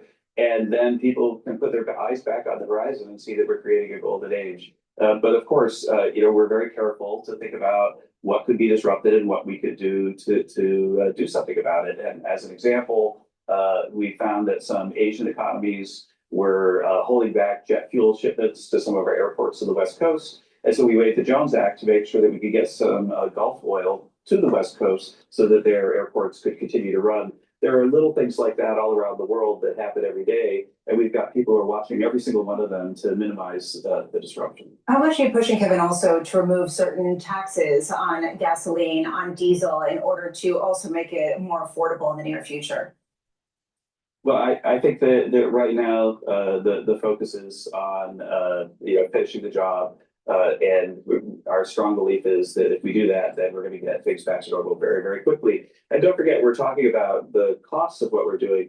The benefit is that we're hopefully ending the time when this really murderous country can cause turmoil throughout the Middle East. And if you think about that, then I'm sure that some of your Wall Street friends could give you some guesstimates today, but what's the higher risk premium that's capitalizing the markets all around the world because of Iranian terrorism? How much more investment would there be in the Middle East if people aren't worried that the Iranians are going to be throwing rockets at them all the time? These are all long-run big positive effects, and if this ends shortly, then I think that you're going to see a recovery, even in the places that are currently most heavily burdened by this, because they're the ones who have been really suffering so much under the oppression of this country. Kevin, can we finish on the war? And I don't expect you to talk about strategy and timelines. We've talked about that before. You wouldn't want to compromise the safety of our troops in the region at the moment. I'd like to finish on objectives and reopening the Strait of Hormuz, because some of the communication through the week has been slightly contradictory in the minds of some. That on the one hand, the president has said, open up the strait or else. And other days, the president has said, it's up to other people to open up the strait because they're more dependent on it. Where are we on that front at the moment? Is it the objective of the administration to reopen the Strait of Hormuz? I'm going to continue to let the president speak on that matter. I think that we are moving full speed ahead with our plans, and we believe that as we do that, things will return back to normal relatively quickly. But as far as talking about short-term policy, I'll let the president speak for himself. Tired of boring news? Here's Jen Spark. Please go to my store, the-studio-reykjavik.com, and get the C60. You can get it in extra virgin olive oil, avocado oil, or MCT coconut oil. Now, C60 needs to be suspended in an oil for proper absorption. Some people take C60 powders, they don't work, all right? You want liquid, all right, to be able to do the absorption properly. Now, take a teaspoon a day, every day, preferably on an empty stomach in the morning for best absorption. Well, what C60 will do is to soak up free radicals. It's 1,000 times stronger than vitamin C. One molecule of C60 compared to one molecule of vitamin C is 1,000 times stronger. So, with that, soak up the free radicals, you'll boost up the health of your mitochondria, and you'll have more ATP. You'll have more energy. So your cells and your tissues will perform better. It'll also reduce stress in the cell and the tissues and bring down inflammation. And by doing that, your organ systems will perform better, like your immune system and your endocrine system. your glands, your thyroid, even your cardiovascular health will improve. Why? Because by soaking up free radicals at the vascular level, you're reducing the concentration of oxidized LDL. Therefore, you're reducing plaque formation. And at the brain level, you're helping the health of your neurons. So you're going to build over time positive neuroplasticity so you have better memory and better cognition. Also, C60 improves the health of your basal layer for your skin, so you will look younger. So it's really important to take C60 every day, teaspoon a day. It's very powerful. I've been doing this since 2016, so over 10 years. 10 years I've been doing this. All right. Now you stack it. This is where the magic is. You stack it with this protocol that I'm going to mention. You want to take the probiotics from my store, either the powder or the veggie cap version, the multivitamin, which is easy to digest. You take the C60, you take the Max 30 Fiber Cleanse, the turmeric, the ashwagandha lignans, and the Boomer Boost. You stack that together, and it's a very powerful way to slow down the aging process. And it's going to focus on and target all these different organ systems. Add in a holistic approach, proper diet and exercise, proper sleep, learn new things, mindfulness or spirituality, drinking filtered water, stay away from processed foods, and reduce your sugar intake. When you do all that, you're going to radically slow down the aging process, and you're going to build up a musculature. You'll have better posture. And even these little things like better posture will improve your lymphatic flow, improve your venous return flow. So it's going to help with your cardiovascular health. Good posture helps with cardiovascular health. A lot of people, it's like, huh? I don't understand that. If you're hunched over all the time, do you really think you have good venous flow? And if you're hunched over all the time, you're probably not moving around that much. But if you have more musculature and better posture, you're moving around more. And building back muscles are super important to slow down the aging process. So please go to my store, the-studio-reykjavik.com, get the C60. Take it every day. You're going to feel the effects of this within 2 months. You'll have more energy. Your immune system, your endocrine system will be better. And not only that, you take this for 1 year, and you do that before and after. You take a look at before you start taking C60 and then after, you will look younger. Especially if you add it to this protocol. So please go to my store, get the C60, take my advice, and stack. That's the end of my broadcast. Please go to my store, the-studio-reykjavik.com. Thank you for listening. I'll do another show tomorrow, but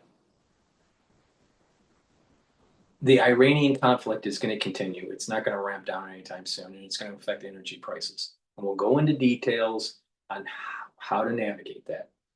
Thank you for listening, and have a nice day.